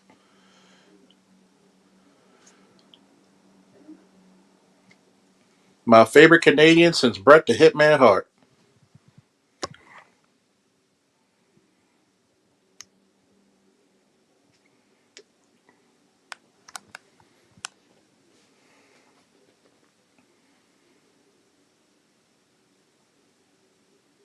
If you can't speak to the common man the same way you speak to the upper class man, then you got a major malfunction, my brother.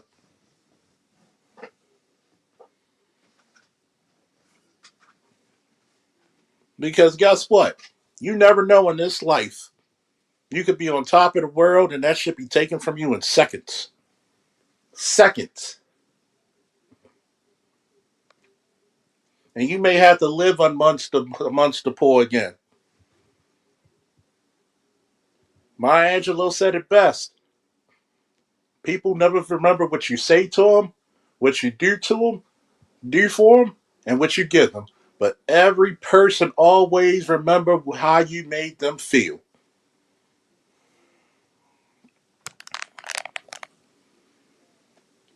Even if I gotta call you a dumbass, I'm still gonna let you live with your dignity, and I'm gonna teach you how to unfuck that situation you're in, even if it's stupid. You can bet your goddamn bottom dollar on that.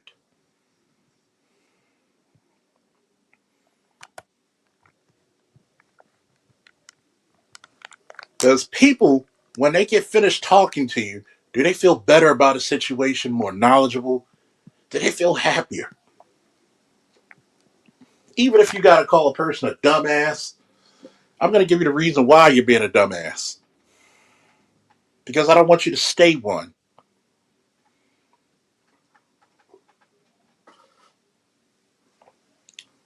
Because you can see the pure arrogance coming off your ass, thinking you're better than Corey.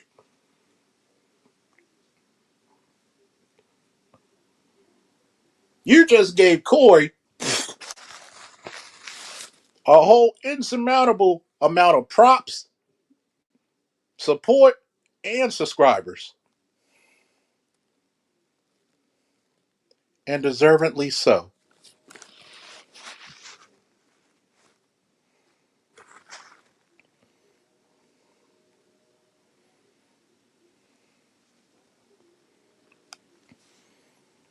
Deservedly so.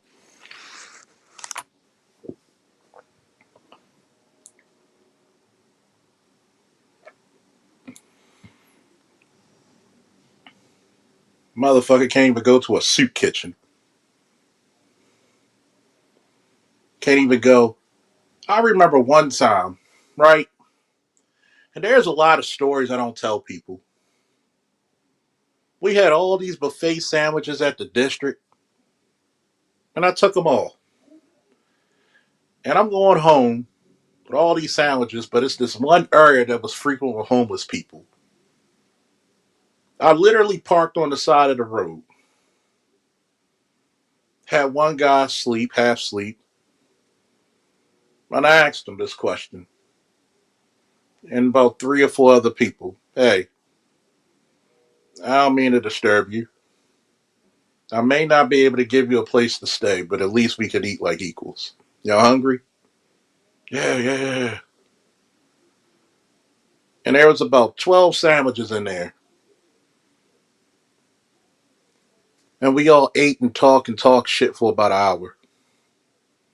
When the fuck have you done that? I may not be able to put them in the right place. I gave them some numbers they could call to help their situation. But at least you can make a person feel like a goddamn human being again.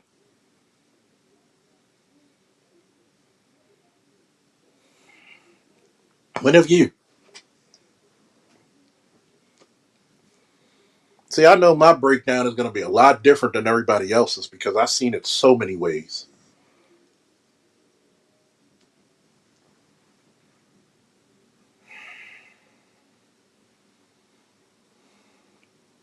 You didn't even have the you didn't even have the wherewithal to even lie and make up a story of saying, "Hey, I said this about white people." That's how you know you were caught in the sauce. You weren't even smart enough to lie.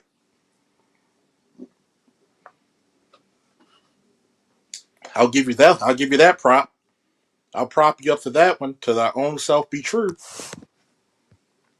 To thy own self be true.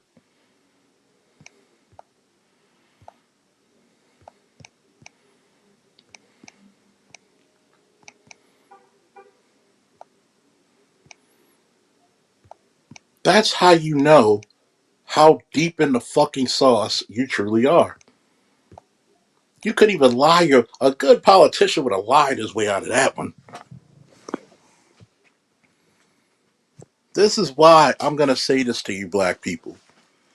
There's certain questions when a black politician come up to you and they need your vote, your support.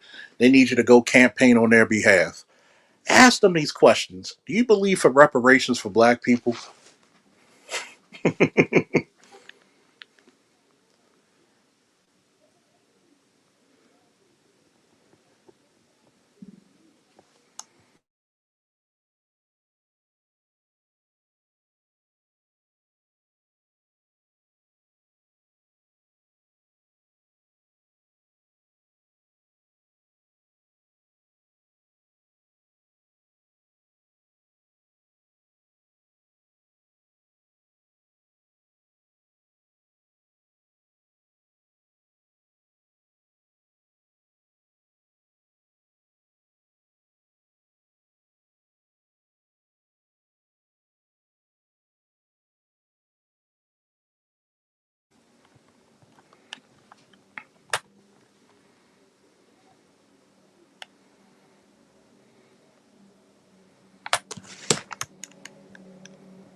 When have you done that?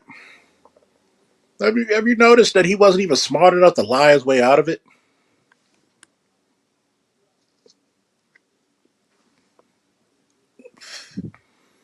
I'm gonna ask y'all this question: do y'all want a panel, or do you want me to shut the hell up?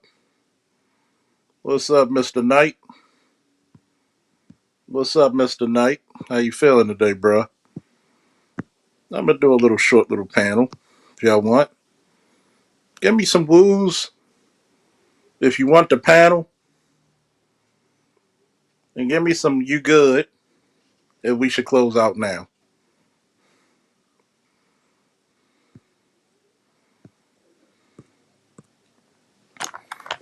I like my audience participation if you don't mind.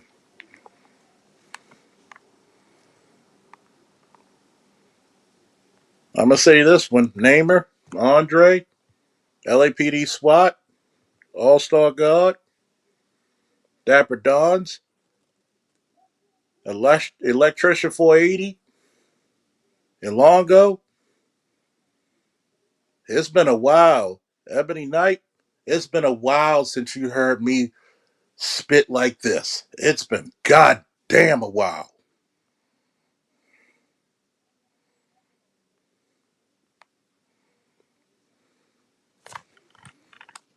It's been a while. Has it been a while since you heard me spit like this? It's been a while.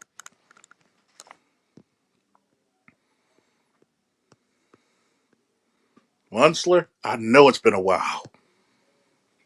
Doctor, Doctor, Doctor Dunbar, it's been a while. Big Mo, it's been a while since I spit like this.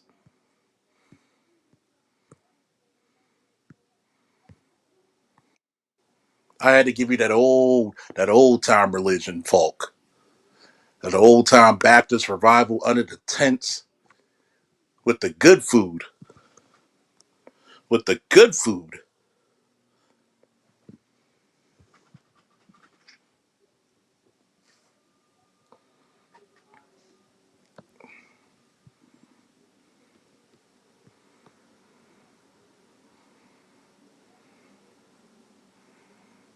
See, a lot of niggas.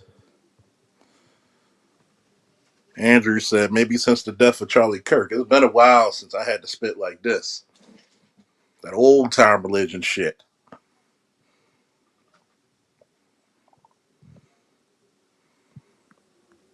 And I'll say it again about Charlie Kirk. Do I think he needed to die over his words? No. But fuck him. He ain't had nothing intelligent to say to me.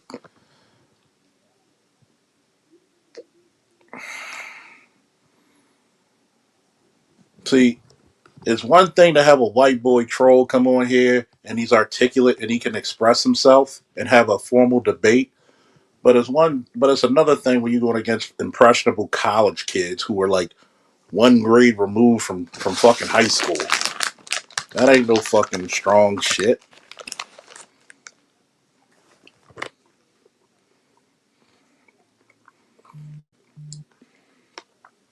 Salute to Mr. Mo for the $10 holler. Thank you, bro. Woo! What's up, Namer? What's going Fine. on, Charlie, baby? How you been, man? How you been, brother? How, I had to get my Nordic dream on for me, daddy, but I see that this phony fabrication of a black man that we have known as Anton Daniels thought he could be strutting and thriving, shucking and jiving up in Holcomb's business like he was a man.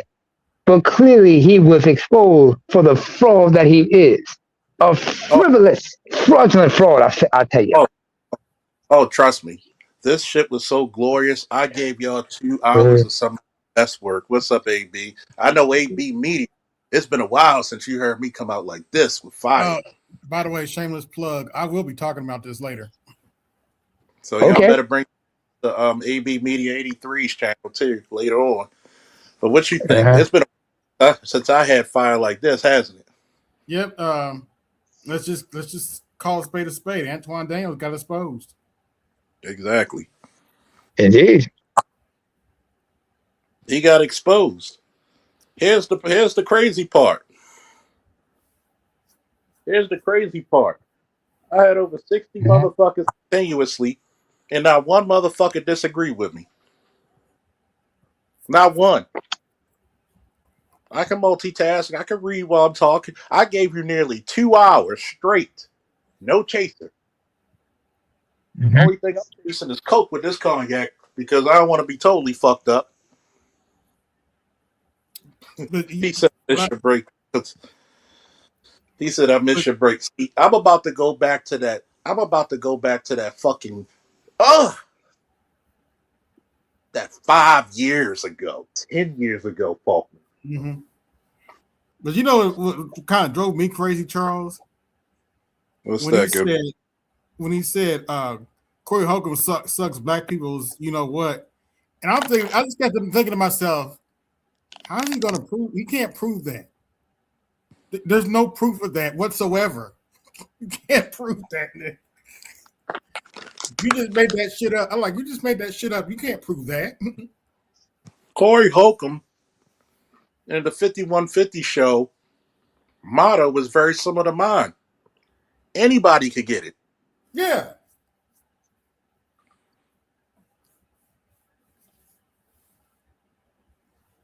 Yeah, I pretty much. still, I still to this day will put proverbial foot in his ass for saying that I'm part of the reason why the black community's fucked up because I'm a single dad.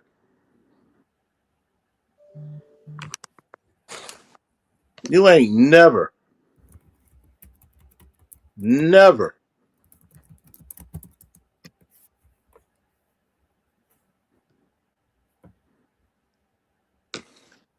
you ain't never heard something so disrespectful in my life. Even my own dad shook my hand on the way I Mm-hmm. raised. I've been thanked by my own son's mother. I've been thanked. Even my uncle said you raised a damn good child. Said as you're supposed to. And let's not forget, who'd you learn how to raise a son from? I learned from my Who said? father. I learned Mm-hmm. from my grandfather. I learned from Grandpa Beth. Roosevelt. I learned from some of my friends. Even if they had kids older than mine or younger than mine. Mm-hmm. See, I Mm-hmm. could admit that I learned shit from my friends, just like they admit they learned certain shit from me. What did I say? The one thing about conservatism is that when you can equally give knowledge and information, and you can receive it simultaneously. See how that Not see only that. how that statement is full circle. Mm-hmm. Mm-hmm. Not Out to only Sean. that. Shout out. Hold Yeah. on for a second. Sean. Shout Okay. out to Ali. Shout out to Darren. Shout out to Mel. Shout out to Terrell. Shout out to Josh. Shout out to Roderick. Shout out to Shout out to Vince. Shout out to all these men who are great fathers. Some of them not only married, some of them remarried, some of them never Mm-hmm. married, but great fathers. They've learned from me, I've learned from them simultaneously.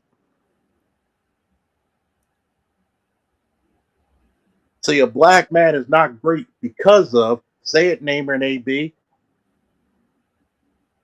He is a great man in I, spite of or despite of. but go ahead and say your He statements. overcomes. My thing I will say this is like,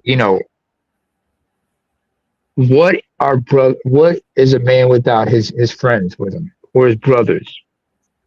Guys who can learn, because the thing is about men, what we do as men, we build. As Patrice O'Neill would say, when men get together, we build. Yes. Either we're having a conversation, we're exchanging information to help each other out. If any of us has got some problems we want to talk about, we help each other try to figure it out. Try to figure it out. We don't hold that against them. We don't use it against them. That's some big Speaking of shit right there. speaking of another great father, we're also joined by Red Pill Sleeper Cell. Hey, And what's the going on, answer Lou? What's Shit. up? and, What's and, up? Simplify, do or die, nigga. Simplify, do or die. and to answer your question, the macho man, oh yeah, Longo Oh, Savage. it Longo Savage, yeah. Y'all suppose he's arrogant enough to think he won an interaction? Yes. Yes. Hey, we live in a time of delusion, do we not? Just like Dave Chappelle talked about, we live in an age of spin. To Yeah, y'all Carl. talking about Corey Holcomb? Yep. Corey Holcomb and Anton Daniels. See, Oh yeah. Go ahead, the, what Charles. the answer, I'm gonna give everybody this. I'm just answering a few questions people post for me. I'm gonna give y'all the floor. I've already done 2 hours of talking. I'm surprised I'm not hoarse. Thank you, Cognac. Um, to answer fully, this was a total defeat of Anton and a total victory of Corey. Let me tell you why. Corey was more respectful and honest and earnest than Anton. When Mm, he got off that seat, he even said he was the first person to shake his hand to say, Maybe I mishit screwed what you were trying to say, but don't come around saying that. You could have put it in a different way. Corey would have respected him if he said, if he would have rebutted and said, you kiss the ass of black people. Most men are not going to be as insulted of saying you an ass kisser compared to you saying you suck a dick. But look at what Corey showed us what black men can do. Corey showed what that was really a really great trait was restraint. Oh, he Was had to show restraint, man, because he No, would have put and hands on him. no, and shout out to Darlene because if you looked at it, Darlene was whispering something in his ear, and that's when he calmed down. Darlene had calmed. Oh, Darlene had Mm. calmed Corey down. So yeah, and by the it's way, funny. to add on to what you said, I'm gonna let you finish. That's what elegant black women do. They don't try to muscle yeah. in. They use their elegance to calm a situation down. Shout out the reigning woman when me and the general first met, and we were hot on each other's ass. And she said, "Charles, this is the general. The general, this is Charles. How you doing? How you doing?" Come to find out, the general's my boy. Why? Because we come from the same ilk. He's a sergeant major. I'm an army guy too. Why did we come so aggressively? Because we come from the same fucking cloth. And we laugh about it. The general been on my show several times. Nothing but love for that motherfucker. But it took an elegant woman to calm the situation down to be like, you know what? We're the same person. That's my nigga. We both said it. But continue, please. Continue, please, Louis. And two, it's funny coming from a person years ago that was praising Vice President Mike Pence for not being around a woman that's not his wife, but he's traveling somewhere else, and I bet his wife wasn't with him. Mm. And two, no, and two, someone that is from Detroit, supposedly, so I've been told. And as a black man, it's two things you never do. You never invite anybody to your dick, and you never talk about somebody's mother. Those two things will Facts. cause instant violence. He Yes. knew what he was doing. I think dude wanted to get a lawsuit out of this. Of course. And shout out again to Darlene when for calming him that calming Corey down, because I mean I don't care what generation you're from, maybe these new generations, Gen Z and all that, but Anton is an older millennial if I'm correct. He It's just is street actually. street code. You don't invite nobody to your fucking dick. That people, I know people that got unalive because of that. So he knew what he was doing. He was gaslighting Corey, and Corey showed him that real energy, and he backed down. Damn, I gotta claim him. 43. Yep, he's an older millennial. Shit. Okay. Mm.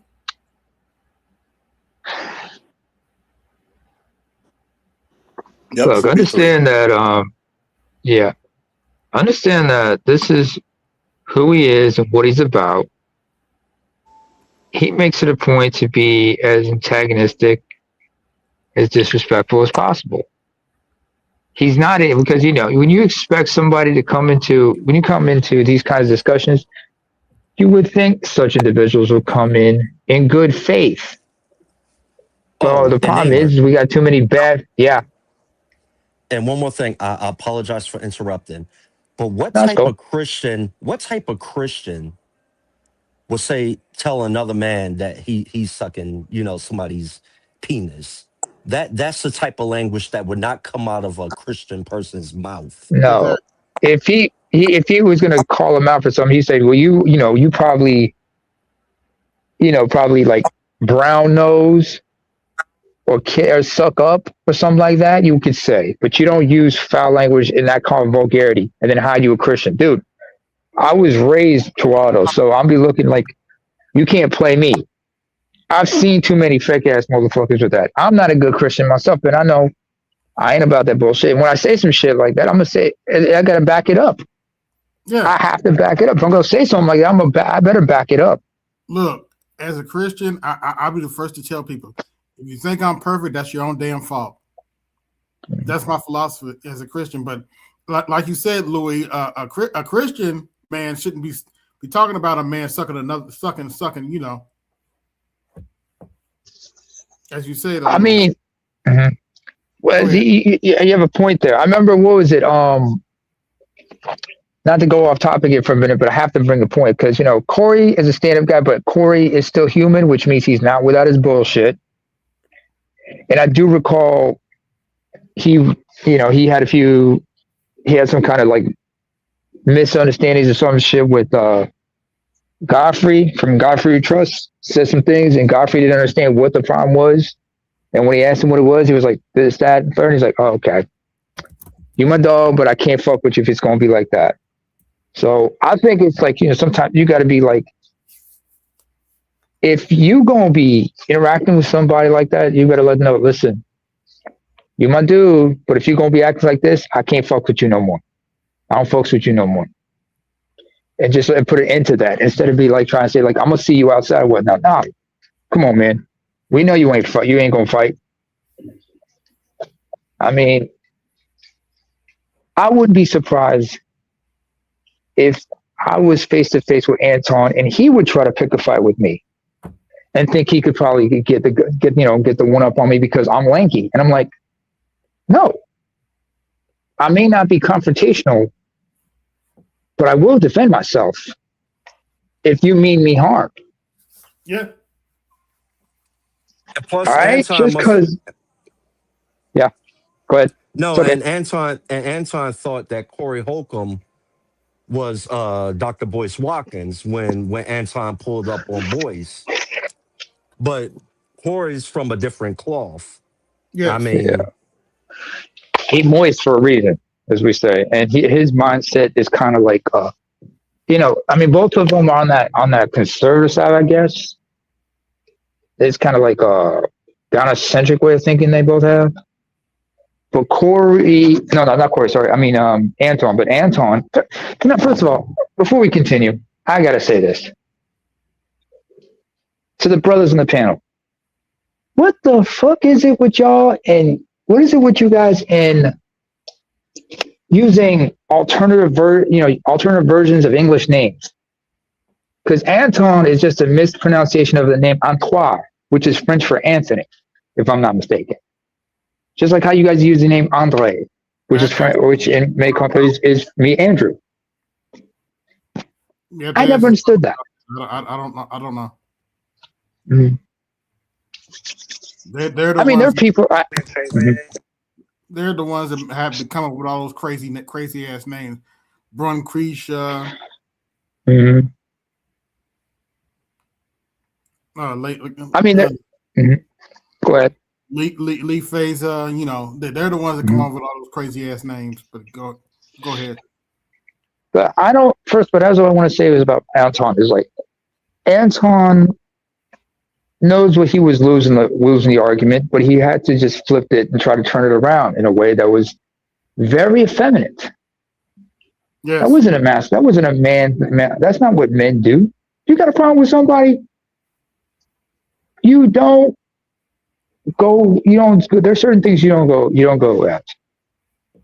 You don't go there with him about certain things, man. You know better. But I guess he thought he can't get touched, or he was trying to goad him to touching him. Go ahead. Because when he talked, Corey told him, you suck up the white people, and you didn't have a clapback for that. Now I wish somebody would. I know I voted for Trump, but I wish somebody would come up and said, I'm sucking up the white people. Okay, prove it. You can't.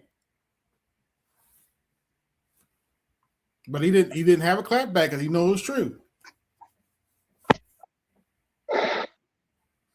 And what's that? Maya Angelou told us all the time. If someone shows you who they are, believe them. Mm.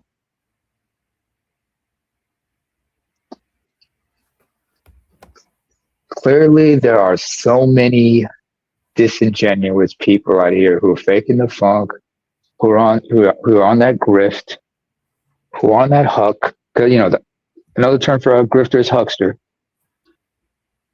So many guys here who are conning people into believing that they have the moral high ground when they're just no better than anybody else.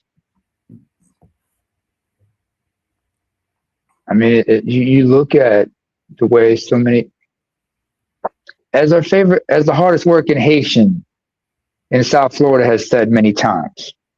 Yeah, that's his title from now on. The hardest working Haitian in South Florida, as he said many times, the internet will expose us all.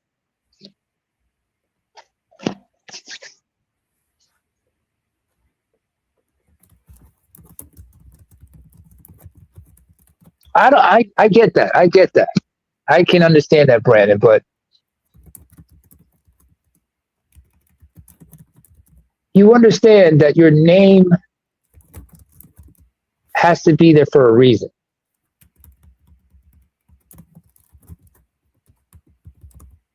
I mean, I have an English name.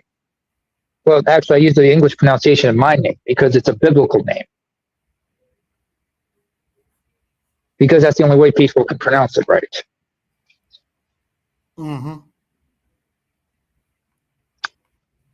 But if you're going to be yourselves, be yourselves. I mean, first of all, I'm African. I've never hid that fact. But at least I know that I understand why some people have certain names, depending on where they come from and whatnot. I said, okay, that makes sense. But I do think that certain names should be given for a reason. Anton Daniels simultaneously revealed why coons only interview in friendly environments and why they refuse unfriendly ones. Either they'll blow up the spot or not show up at all. Cyrus Burke, thank you for that point. Thank you for bringing that up. Because they know they're going to be exposed for faking the funk. What I do not take kindly to is why conversations like this just boil down to, arguments like this. But I forgot. We live in a time of social media, alternative media, and this is just a spectacle. I don't think you could actually have constructive debates with somebody like, Anton Daniels, because he's not really an intellectual like that. He's just a TV personality, a social media influencer, so called. He's an agitator. Okay, he's an agitator, and the Oh thing yeah, about shit people, starter. they're Not an agitator, agitators. shit starter. Basically, that's the nice way of saying shit starter. As agitator. Mm-hmm. Or antagonist, as he would probably say, or he'd probably say he's an agent provocateur. You're not at that pay grade Remember, level, dude. remember this. Remember this statement I made years ago. Mm-hmm. Read it out loud, fellas, please. My My brother, brother, my my champion, my champion, savior. my savior. The That's a flip deep side statement. is, yeah, the flip side is my rival, my adversary, my betrayer. Which ones do you think actually followed? And The other side of the coin, like I said. when you look at a guy like Anton, Mm-hmm. he's very adversarial towards black men for doing the damn work. When you call a guy like me the problem with the black community, but I'm raising my son well, what the fuck is wrong with you? And Charles, everybody had to save him mm-hmm, because there's a mm-hmm. difference. What did I just say on the last live stream that I had before this one? And I'm starting to be like Samuel. I'm being prophetic. I keep telling people there's a difference when you say this shit in front of a man's face than over the fucking line. What's up, Mm-hmm. boss? There's a difference. Because when you have to stand in front of that man, notice you don't repeat what the fucking you said because you know consequences were going to be swift and immediate. Meaning, I'm going to dot your I, or as Charles Senior say, to one of my stepsister's ex boyfriends who thought he was going to move and go on the refrigerator. And he said, "Get the fuck out of my house." He went immediately to his car and said, "Dude, the next time you come in my house without my permission, I'm going to just immediately break your jaw in three places. Not hit you. I'm going to break your fucking jaw."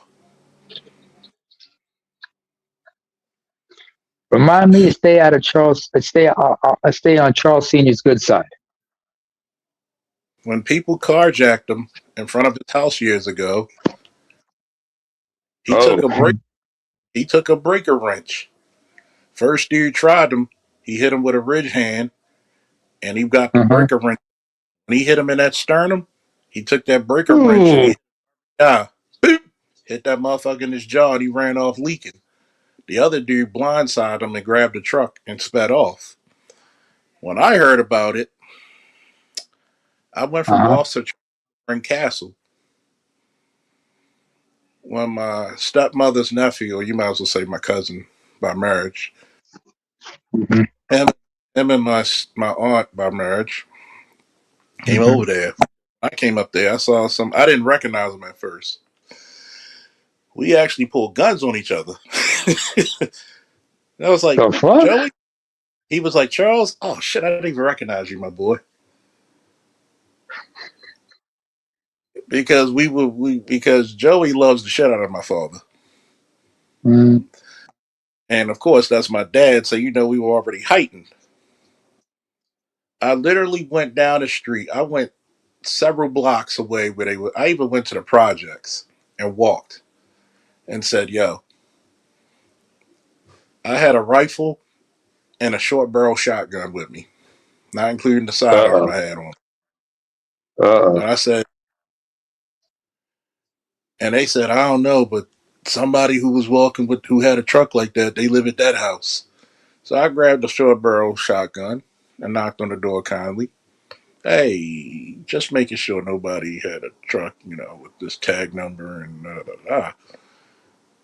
So you never know what can offend a man. You never know what type of man you offend because sometimes the man you offend is not going to say nothing because he's that classy of individual. You don't know who in that man's circle will take offense to that. And you're right. Consequences, consequences of repercussions are quick when men are side to side. Thank God for a lot of people that 99% of these panels are not face to face. And It's I like something out of mean, the new. Oh, go ahead. Go ahead, Louis. and this is the problem the internet has done to a lot of people. And out of all people, um, Anton Daniels, where he comes from that generation, you have to be very careful how you speak to people because just like you said, Charles, even a misinterpretation of something can lead to something very serious happening. I mean, when we came up, I'm a Gen Xer. You Mm. had to be careful with what you said, unless you're about that. You're looking for a confrontation with someone, or you're looking to test someone. It was always mutual respect amongst people, even people you don't agree with, because violence can happen. But this is why I said he wanted something to happen because at the end of the day, in his eyes, is a win-win situation. If he got assaulted, he's the victim, and then he could sue and try to look for monetary gain. And and even now, because I was listening to some of his stuff today, where he got his cronies giving high praises to him because with him taking a moral high ground and all that. So he was clout chasing and he was hoping for something to happen so he could cash out. I'm telling you. That's what it was. Because first and foremost, all three of us been in the military at some point, Mm-hmm. and we were in the last vestiges of the old military, right? You could say that, yeah. Mine's Because still the same. Hasn't changed much, but okay. so in other words, you challenge somebody, you better be ready for that challenge, Mm. Yeah, even you, if you, you lost you take that. you take Go your ahead. I'm ranks sorry. off your collar. If it was something going to happen, you take your chevrons off of your collar, and you take your well, in the Marine Corps we call it a blouse. Naval Mhm. terminology. You take your top off, and you go behind the grease locker and you handle shit. Yep, you went to the wood line behind the dumpsters, behind the Connexes, grease locker. You handled your shit. People forget this is what I mean. The old vestiges of the old army. It was encouraged. It was nothing in writing, but it was encouraged to fight. Yeah, Okay, it was because at least you know encouraged. where you fit it. Where you st- at least everybody knew where they were in the hierarchy or in the pecking order. When dude tried to act like a bully to the platoon, I told him, dude, you put no fear in my heart. I mean, I don't care. At the time, I was 5'8", 170, Where'd you get the growth 180 pounds. spurt? I only grew 2 more inches. 3 more I was where it like counts. six. I was like 6'1" by then. God damn it! Trust me, you would not like Faulkner. Fresh out of wrestling. Oh my god, I love all guys. Take down, round and pound. That dude found out the hard. He was like 230, a muscle, arms Uh-huh. like a telephone pole, and 6'3". Mm-hmm. You stick on my roll after we ran 12 Mm-hmm. miles, and you pushed me, and I pushed him back, and then he hit me with a right straight. And I laughed at him and said, "You hit like a bitch and two-pieced him." What's the one thing you don't do to a wrestler in a fight? You don't punch him. No, you don't charge at him. You don't run to him because you're gonna get Of tossed. course Which not. he got. You. He got belly. Oh. I came under him, Uh-huh. he bellied him to the floor, and I proceeded to do my best fucking Mark the Hammer Coleman impression and pounded him out, and he couldn't get up. Because of course, if I could pin champion wrestlers, you know how to wrestle. I'm gonna dominate you. Bing, Ugh. bing, Where you bing. going? Where you going? Where you going? Where you going? Stay down. Pow. Pow. As Stay my down. as my Pow. as my friend's older brother said, you shine his shoes. I was like, "What you mean?" He's like, "When you on top of a nigga, you punch him, look like you buffing his shoes." Bop, bop, bop, bop, bop, bop, bop, bop, bop. And his homeboy tried to say he low key broke it up, but left arm, but he's not separating us. So I said, "No, it's a move called in wrestling and in jiu-jitsu called a grapevine, where I have my legs wrapped around your waist so you can't get up." Yeah. So fuck it. I'm right-handed anyway, so I kept hitting him. Bing, bing. So you don't know what can assault a person, and he put himself number one. You're in. This is how I know he doesn't know a goddamn thing about diplomacy. You're in foreign territory. Foreign territory, talking shit. You don't know Here's my question. how many of Corey's boys, and you don't know who's outside when you leave. You already are not a likable person in the States. And did you see his body language when Corey sat next to him? Oh, he got real docile, didn't he? You read that shit too? Oh yeah, I was looking at everything, cracking up. And he had that little stutter in his voice. Like Mm-hmm. at first he was talking all that shit, and then when Corey sat next to him, you could tell that Anton was trying to get his words together because he said, "If I say the wrong thing, I'm gonna get clocked." So, yeah, Mm-hmm. Wait, how big is Corey, first of all? How big is Holcomb? That's a big dude. He's a lot bigger than what people How thought. If how you tall saw, is he? if you, First of all, what is he? 6'4"? I don't know. Well, it doesn't How matter, tall? but Corey's Mm-hmm. about that shit. Mm-hmm. Yeah, Corey Holcomb's a hood dude from where? What part of Chicago is he from? What part of Chicago is he It- from? all I know, he's from Chicago, and He from he was Chicago, raised in the nigga. streets. Mm-hmm. yeah. He's 6'2". You could tell Oh, the okay. difference in because he looked like a goddamn bear compared to fucking Anton. Anton's like what? 5'11", maybe 6 foot. I think he's shorter than that. Yeah, okay. 5'8". And plus, Anton's body is soft. You don't see no fucking muscle on him or anything. So, Mm. It's like it's funny because you carried a bodyguard. I'm thinking to myself, nigga, if I was on the 5150 show, there'd have been two requests I would ask. Am I allowed to smoke cigars and am I allowed to drink? What you drinking on, Corey? I got the bottle. You invited Mm. me up here.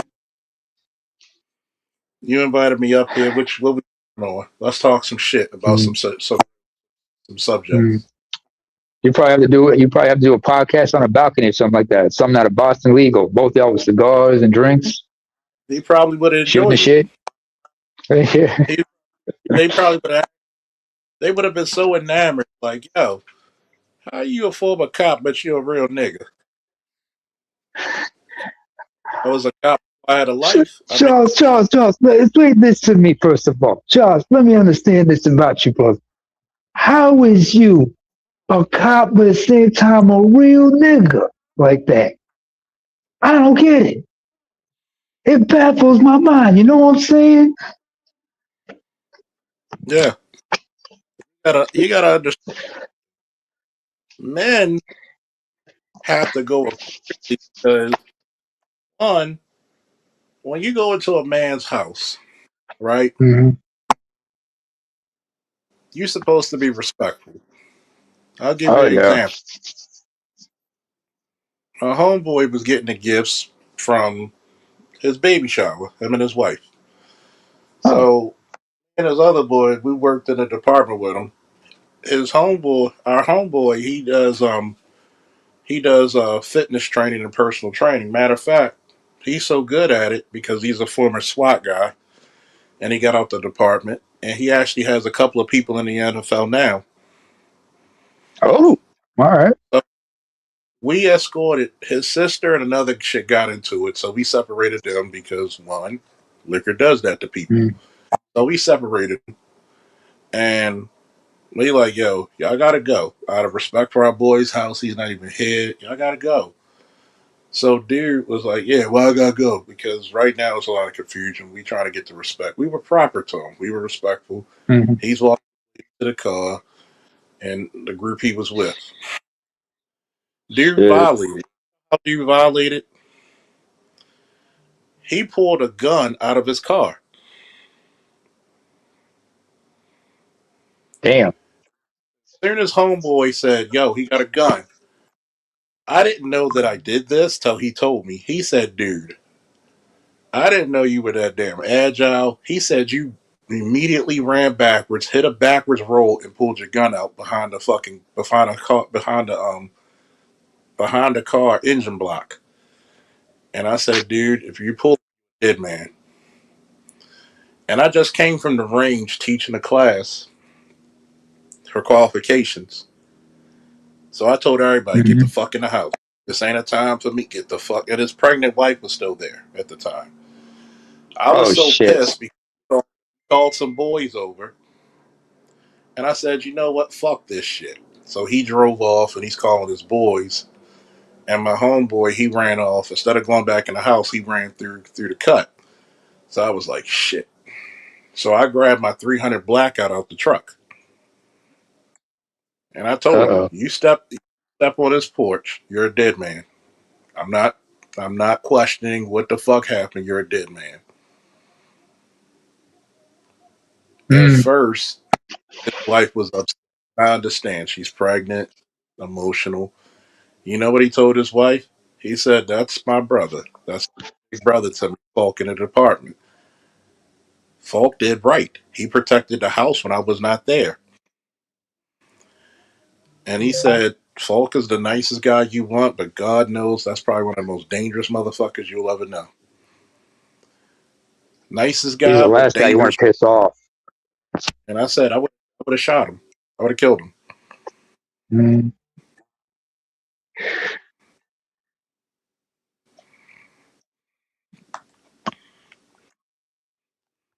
I think you. I mean, I'm not surprised by a lot of things. I mean, I saw some of the clips from a couple cats and whatnot. Looking at all this, I'm realizing like I asked earlier, Charles. Do most brothers know about? Do most black men know about diplomacy? What about how to be cordial, decent? I mean, let's go back to whatever. I've never heard. I haven't heard anybody talk about going back to like showing that you got some basic manners, common decency, exercising common sense. There've been a couple of times where like I needed a ride from somebody. When I got the when I and I immediately paid them back. I paid them back with gas money, Yeah, that's the even though they decent said no, thing. I can't accept this. Yeah, I mean like one time I was over at a friend's house. I said, listen, I might as well I might as well buy, I remember I had a friend let me crash over their place, but I made it a point that would make a beeline first to the grocery store before I went there. Because if I was gonna, because he was gonna be staying at another person's house. So while I was there, I was gonna cook something, some myself, and wash the dishes and everything. When I was done, cleaned up. I mean, when I used his bathroom, I made the decency to like clean out his shower drain and everything. And Hmm. I was in, and I locked the door like he told me to. And left in the, and I, when I left, I locked the door like he told me to. It goes back into not just diplomacy. Mm-hmm. It goes Respect and back like honor. it goes back like respect, honor, and decency.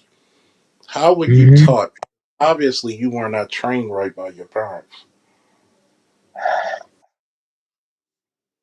Was he Why raised would by I? his? Did he have a father growing up? Do you think? Who knows? Hmm. Why would I go to 5150? And if you notice, the 5150, they usually cracking jokes, having a good old time, right? Yeah, they be cracking jokes. I mean, it's not my scene, but It's yeah, rarely, it's what floats your boats? if you Yeah. notice, it's very rare that you ever see them in any confrontational shit. No, So, what is the except that common one in time. Except that one time. Except that one time when it was when you the Zoe? had Harry And Spears and Zoe, and I guess I don't know somebody said the wrong thing. There was a misunderstanding, something like that. You know. and what happens is Hmm. you got to be cognizant of what the hell you say, what the hell you do. It's like going into gang territory. You throwing up fucking signs. Even if you go to the hood, right? One of the most disrespectful things, this is hood shit. When they put bottles out for somebody who died, Yeah. is it my cup of tea? Oh, No. the You candles, the give candles. candles or the bottles. Usually it's the It was good, person's favorite kills. and kills no. Because in the hood, you usually remember that person what their favorite drink was. That's So a it may Mm. fact. not it may not be my favorite thing, but you don't kick over those bottles. That's disrespectful. I had a cop who was about to kick over. I said, "Don't you do that." I Charles. said, This "Number one, you're Charles, going this to go war ahead. with the police." I told him, "You're going to start a war for the next cop who got to do this shift. Let them mourn in their way of mourning. That bottle ain't hurting you. It ain't hurting anybody." I said, "It's no different than when motherfuckers go to a goddamn site. and it's a military Mhm. person, put pins on top of the fucking casket. When you got Navy SEALs, what do? They usually put the trident on. Mhm. Like when my grandfather passed, I put my solid silver bracelet on him in his casket. I put it on his wrist. So To your there's a point, connection. Charles. Mhm. To your point, Charles. I remember there was a one clip I saw on Facebook, and it was a civilian just going on through a military cemetery and not understanding why there were coins being put on the headstones of certain of the deceased. He said, "I don't get what all these coins are." And he was taking them, and then somebody who was in the military replied and said, "You don't know what the symbols of those coins are. A penny represents this. A nickel represents this. A dime, a quarter. You don't know what the symbolism of those stars, and you better put those back where you belong. Otherwise, you're just inviting trouble.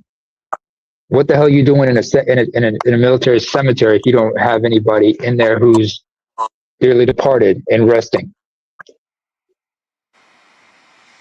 Think about it. My Nah, aunt, but go ahead, James. salute to the platform, salute to my brothers. You know what I'm saying? Yeah, it's This is good. a topic that need to be had in these spaces. You know what I'm saying? Because these Hmm. brothers, at the end of the day, these brothers is rich, and there's smaller YouTubers who looking at this like, if these brothers can't get along, this a simple conversation, then how can we get along? And then plus, real Hmm. fast, brothers, I want to talk about thing, I right? mean, The candles Hmm. thing that y'all was talking about. Yo, Hmm. these young dudes so freaking evil, right? Up here in Hmm. Rochester, they took the dude tombstone, right, and placed it Hmm. in front of the house. So now they're taking the whole tombstone, digging up the whole tombstone, and placing it in What? from the mom house, dad house, whoever house, man. They evil, yes, up here. But the female put it on Facebook up here in Rochester, but they had to take it down because Facebook ain't playing around with things like that. You understand? These dudes is evil up here. This Hmm. generation is evil. yeah, All over the they Yeah, state. I don't care where you at. They they evil. understand. Quit. That's that disrespect. They evil, bro. I mean, this is worse than like some people going to like certain groups as cemeteries and desecrating the graves and tombstones and whatnot, there especially was an like in Europe. old rule. Don't Hmm. disrespect. You don't disrespect the people that gone before you. And You don't disrespect the dead. here's a little known fact. Me and James got into it a couple of times years ago. So we had to sit down like men and hash out our differences and be like, and we were both like, yeah, that was some petty shit on both our behalf, right, James? Oh man, come on, man. We had about what, 2 hours? Yes, sir. It Yes, was sir. 2 hours, That's a Shit. fact. but notice That's we a came fact. about it like we came about it like men. Yeah. Yup, that's a fact. But we didn't have to go to blows. We didn't have to pull out knives, guns, bazookas, artillery. We talked about it like men. And the fucked up is that when you telling me people putting tombstones of lost children of the parents in front of their fucking house, that starts war. And I tell people, I don't know if it's this generation, I don't know if it's this moment in time for people. There's some shit that you just didn't do. And when you do shit like that, there's a And post it severe all over the internet.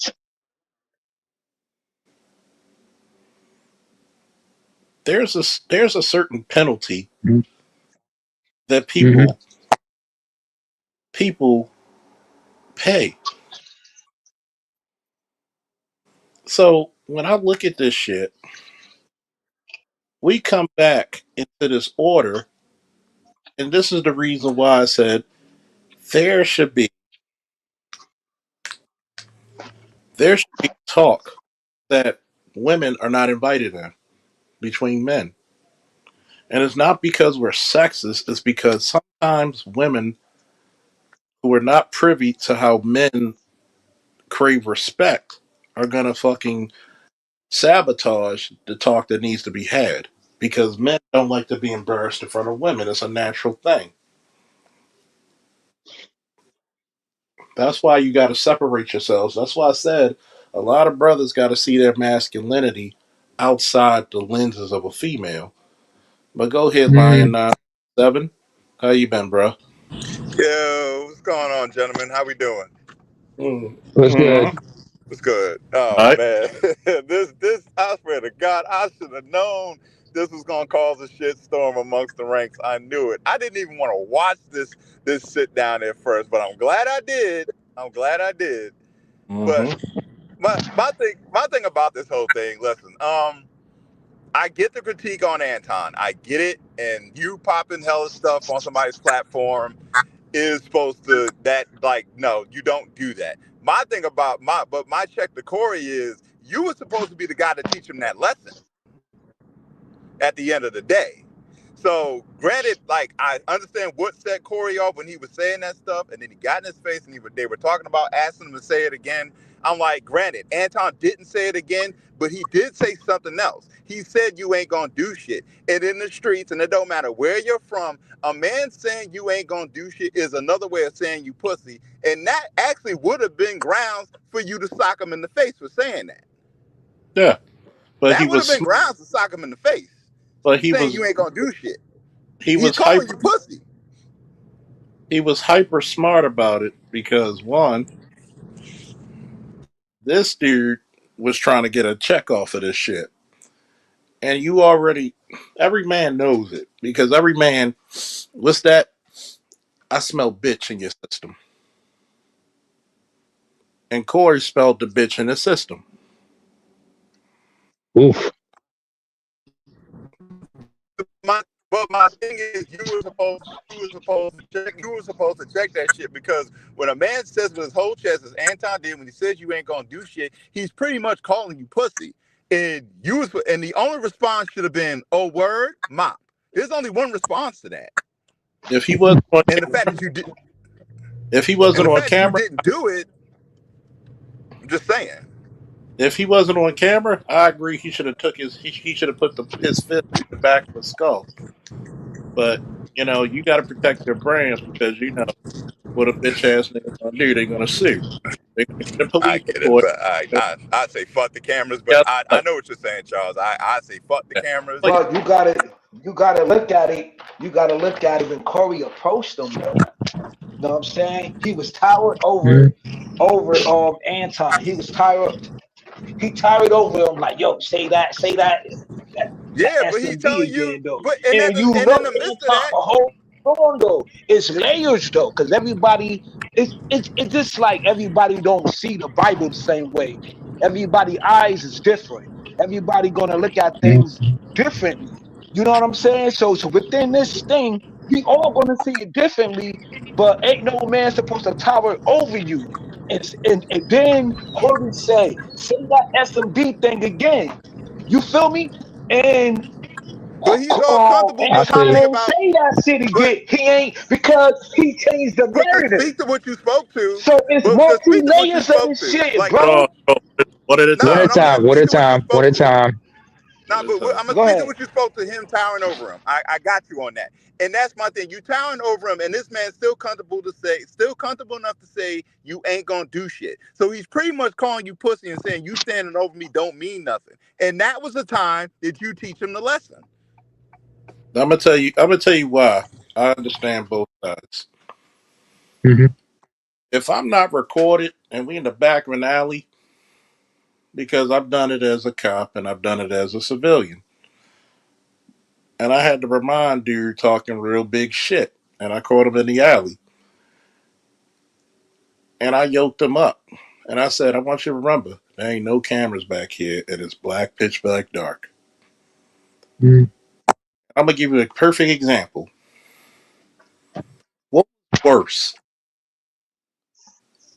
when you fucked up at school and the teacher called your parents? What was worse, the anticipation of the ass whooping or the ass whooping itself? Most of the time, the anticipation is just hoping they don't get the call because, Be- like I said, they got be- the call. they gonna call, but the only thing you hope is that they miss the call, that they don't answer. But that anticipation was a Yes, motherfucker, and yes, it was absolutely. that's what he felt was the anticipation, because Anton knew if I slip up and say this shit, and he gave me fair warning several times. Came up, and when he didn't think that Corey was not going to sit right in his face and say it. If you look at his body language, Anton was shook. That's all I Yep. need. You being shook, that's what I need. Because I'm giving you grace because now I'm trying to be a proper man and a proper business. It's like being in a lot of those parliaments around the world, congresses, Yeah. when they really heated about something. What do they do in those parliaments? They throw hands. Oh, you've But had chairs thrown at each other, but that's microphone stands. but that's the thing, Charles, and you're absolutely right about that. But I can say it to both sides. I could say maybe Anton was scared, but he wasn't that scared because it started up again, and that's how he ended up leaving. But to Corey, I'd be like, you wasn't that mad because he still left without getting socked. Let me tell you, God damn, that shit was good. Whoa, whoa, take your time. Take your time. Take your time. Breathe. Oh, look, Breathe. take your time. I want you choking down. Take Pass your that time, bro. shit. Ooh, that shit hit. It punches. Let me put it to you this way.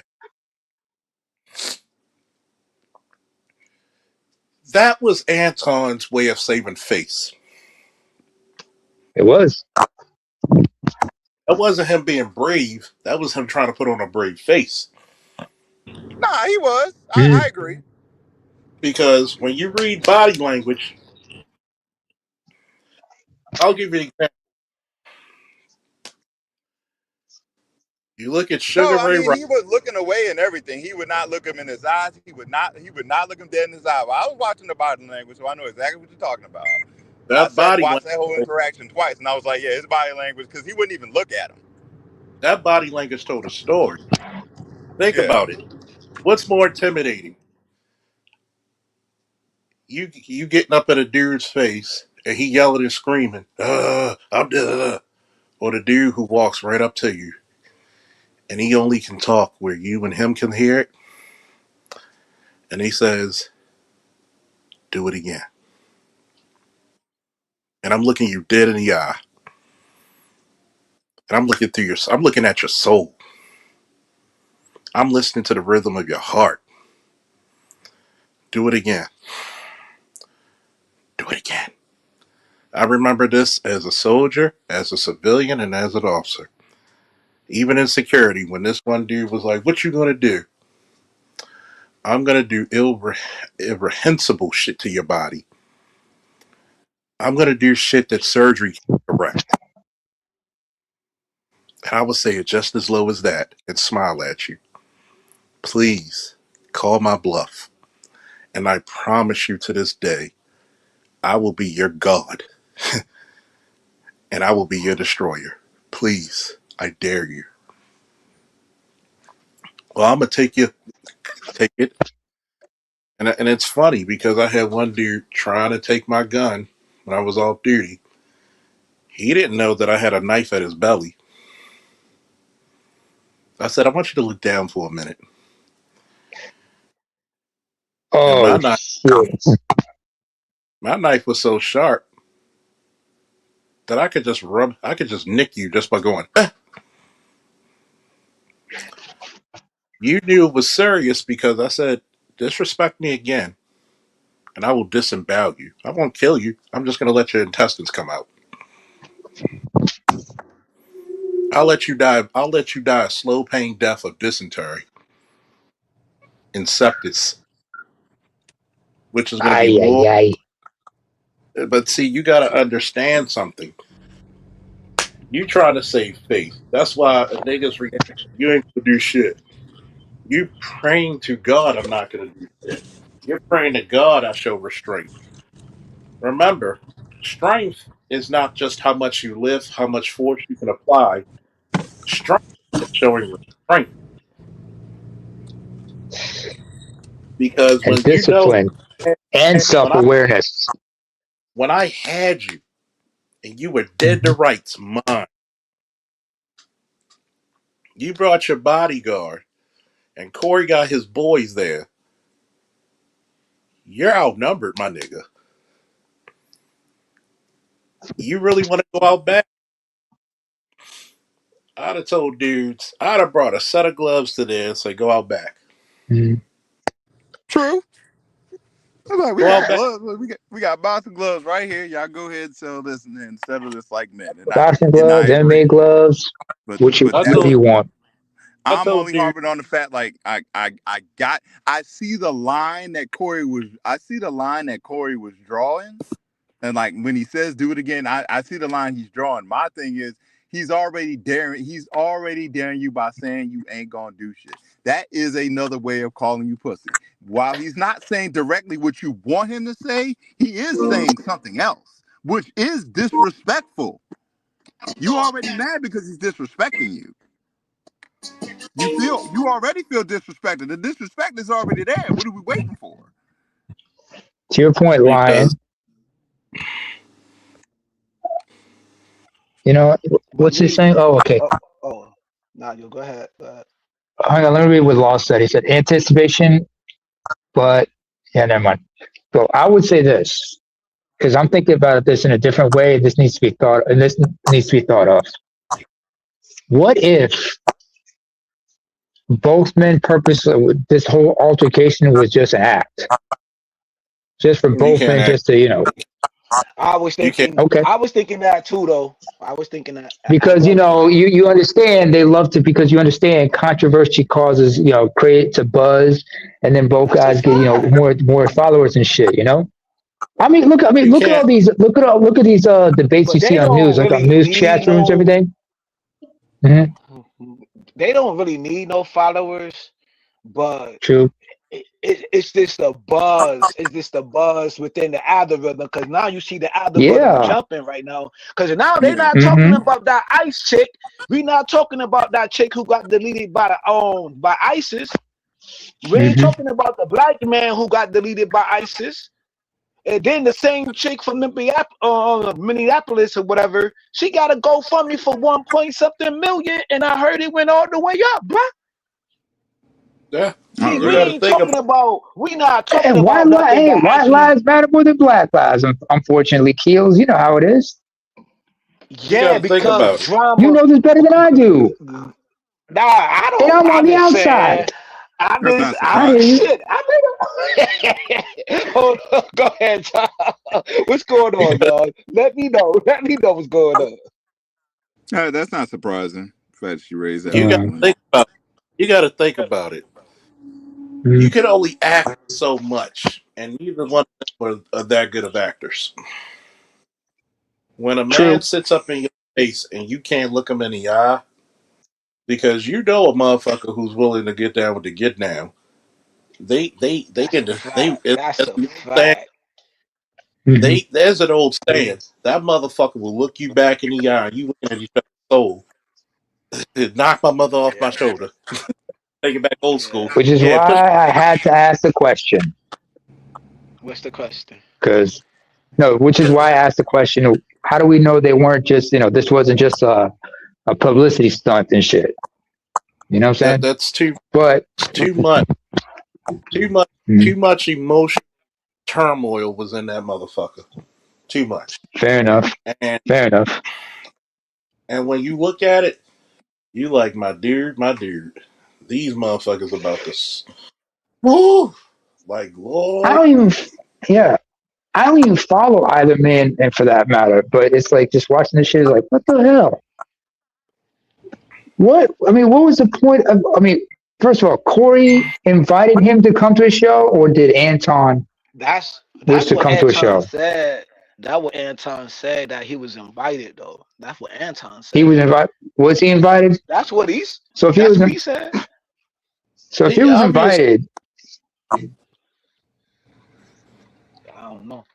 That's what he's saying. Obviously, he's invited because you know Hmm. he just like invited Crimson Cure when they did a show together. Mm, So right, there's right. nothing wrong with inviting people because he has numbers. Here's the Hmm. problem: you're dealing with a person who this is one of the few times Anton's been face to face with motherfuckers. Okay, Mm, Ah. this is the point that I pick out. You can't do certain behaviors when you're face to face with a person. Who's this? Who's this? You sound like another black victim.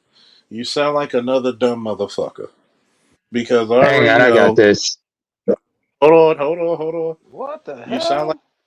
you sound like a dumb motherfucker. You sound like a troll. You're not gonna come up on the panel. The link's right there. Because once again, we're talking about how people are bitches. Thank you for being the example of a bitch. Because Here right we go. because right now you wanted this attention your daddy couldn't give from you because your mama's a whore. She doesn't even know who your father is. I'm gonna give it to you. Bitch, get out of my way before I run your ass over like Derrick Henry. Now, since you want that attention, bitch, you got 3 minutes to get on this fucking panel or we're gonna block you. So, here's the link. Since you want this attention and I sound like a victim, get your bitch ass up. Once again, I said it once and I say it again. You're not gonna say this if we were face to face. Since you want this attention, you got 3 minutes. Whoever got a ring, this bitch ass nigga don't come up here, block him forever. All right, just give me the word. Lock, loaded, Three and minutes. ready for this shit. That's all I'm giving you. That's all the fuck I got. Like Bernie Mac. but 3 minutes. but right, I heard in these spaces, right? Because Mhm. fellas, you remember when we had like the educated bros and the Pookie, the Ray Ray thing back in the day. Oh This yeah, the reminds Oh, me you of that mean because educated, somebody yeah, brought against it up. educated lands, the ELs? Somebody Yeah. was like, yeah, somebody brought it up in another space. They was like, yo, Anton, you mind me of the educated bro, and Corey remind me of the Pookie and the Ray Ray. So you know what I mean? no. I'm like, y'all reaching. I can't condone that shit. I can't condone that Yo, they shit. reaching, bro. Nah, that nigga anti. Cause I would I consider myself an educated lame? Yes, no, but no, anti, no. That was some sucker shit. No, Like, You that's the know, reason why Corey lost, because he not educated, because he acting like a street dude. And but no, hold and I can't. and No, you know I can't they condone be those reaching in actions. these spaces though to find any Cause on some way real shit, to to, honestly, to make it. I'm not, because on some real shit, ain't no way you gonna tell another grown man you ain't gonna do shit and not get clocked. I was like, you supposed to get clocked for that. Mm, You yeah. gonna you say that gotta shit with your whole chest, saying you ain't gonna do shit. You pretty much call him a One pussy. more He ain't minute. clocked you. You you supposed to get clocked. And that's Uh, my only critique. Mm. That's my main critique for Corey. That's my main critique. mhm. I'm like, you supposed to clock him for that. You actually Yeah. were supposed to Yeah. clock him for that. Yeah, hold up, folks. Hold on a second. To the person who was given the link to the chat, you got 1 more minute before you got to go.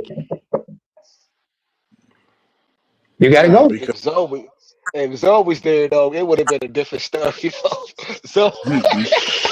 Zoe I crazy though. Zoe remember. crazy, man. Zoe Yeah. crazy. Yo, yo. I'm gonna tell you a story once. This happened to me one time. This is when I was back home in Trail with my, just kicking with one of my boys. We were at a music shop where his cousin worked at. And some cat was just like, just drunk out of his mind, just looking at my man all swole. I didn't like it. Hold on a second. Time's almost up. You about to go? You're about to, block you. Want to go? oh fuck them. Okay. Bye bye. Hide user from this channel. Yeah. Fuck them. Time him out. Time his ass Time him out. out. Time him out. Time Okay. I'm gonna time him out for how long? 5, 10 minutes? Nah. Time them out till 2. Nah, the high number. High Okay, number. 24 hours. You Yeah, got 24 everybody. hours. everyone. All right, Oh we You gonna got damn, treat 24 everyone. hours. you know what, Damn, mother. I don't like. Damn. You know Yo, what? yo, Since can you I wanna finish my story, by the way? hold on. Since you wanna act like a little bitch, we're gonna do what everybody did with your mother. We're gonna smut you out. Everybody gonna get turned you out. Oh, I don't like gray hair Weddy though, man. I don't like gray hair Weddy, but I'll do it for the team. You know, we're gonna smut you out like Yo, everybody else. son. Like your mama, we're gonna smut you out. you getting timed out by everybody. 86,000 seconds. 24 That's hours. crazy. Good That's night. crazy. Good night. Everybody gets 24. Everybody gets the 24-hour you like everybody on the block did your mom. Damn. All right, Ooh. your dad. Poor bastard. Oh well. Uh. Should have been talking Anyway. shit. That's Yeah. all We're I'm saying. talking. Anyway. Should have been talking shit. Mm, Right. But anyway, that's yeah. just where I'm at with it. I'm just calling both sides. Fair I'm enough. not because Right. there's It's gonna come a funny day though. It's Anton funny. because there's gonna come a day Anton gonna say that shit to the wrong person and Oh hey man, please, man. I hope hey not, man. Anton gonna say those words. You ain't gonna do shit to the wrong person, and all you gonna hear is "oh word." Then that's it. You know who he's never gonna say that to? And I remember, I don't know if y'all remember this cat, Dante Nero. Because Dante is, if you remember Dante Nero, Kels, you remember Dante Nero? Kels, Nah, I don't remember. Nah, I don't remember Dante Patrice Nero. O'Neal's, but Patrice Oh, O'Neal's oh, old oh, partner, oh, oh, oh, oh, oh, oh, oh, oh, oh, oh, light skinned brother nah, with yo, the beard with the bone in his yeah, ear. Yeah, yeah. Oh, who else got a he is platform? about. Yeah, yo, He's see about that yeah, life. him because he'd I be also be remember on that. Godfrey's platform. Because Dante is from Oh, Crown he Heights, ain't gonna Brooklyn. say that to Remember? Godfrey. He ain't gonna say that to No, Godfrey. Godfrey about that Godfrey life. ain't going. Godfrey is not gonna fuck You with him. He's don't like, think I so? ain't got time for your bullshit. No, Godfrey would hurt him, would do Yeah, something horrible to him, yeah, but Godfrey yeah. knows better. Godfrey Nah, is more strategic about this shit. Godfrey doesn't come off as a No, person that's gonna take it there like Nah, he that. don't no, come off like that. Yeah, no. but Godfrey got that twitch though. He got that switch. He got a switch. Hmm. Don't get it messed You up. don't want He no. got Hey, that but You this switch don't in want his to get that hand. Ebo in him. You don't want to bring out the Ebo in him. You don't want to bring out that Ebo word Yeah, in him like because he's Nigerian. Remember? I seen where he got that switch on him too. Like he'll go off Oh, on with you. the hecklers, He got it like in the him. He hecklers, got it in him. yeah. Like that one Yeah. time, well, yeah, I know what you mean. The one time, one heckler, Mm-hmm. because it's on YouTube. A Mm-hmm. heckler told him go back to Africa, and he just ripped Yeah. him a new one. He, Yeah. because hecklers are not to be played for. You're right. He's not confrontational about like that. But when push comes to Not shove, right. he Push will up to stand on his shove. square. Lost. Yeah, But that's a fact. Dante, no, Dante, because remember Dante is 6'1", 310, I think. Oh But wow. oh yeah, I worry about that brother because the brother he talks about he's had sleep apnea. He's been dealing with sleep apnea for a long time. But the brother has got those big ass hands. He has a background in martial Mm-hmm. arts. He can box and everything. He will knock you the fuck out. I mean, back No, when he was a stripper, some of his homies, back when he was a stripper, some of his boys who were in the strip game with him, they have so many knockout stories of Dante. Dante would be knocking out a certain fool because of some bullshit. Because you, you Crown think Heights, Brooklyn, he ain't fucking you around. think you think you think Will Smith will go up to Charlie Murphy and slap him? Never. I wish Charlie that I wish Murphy? that nigga would. Charlie Murphy. All the all the Oh, stories. wait, Hold chop, on. chop, chop, chop. Go ahead. Okay, go ahead.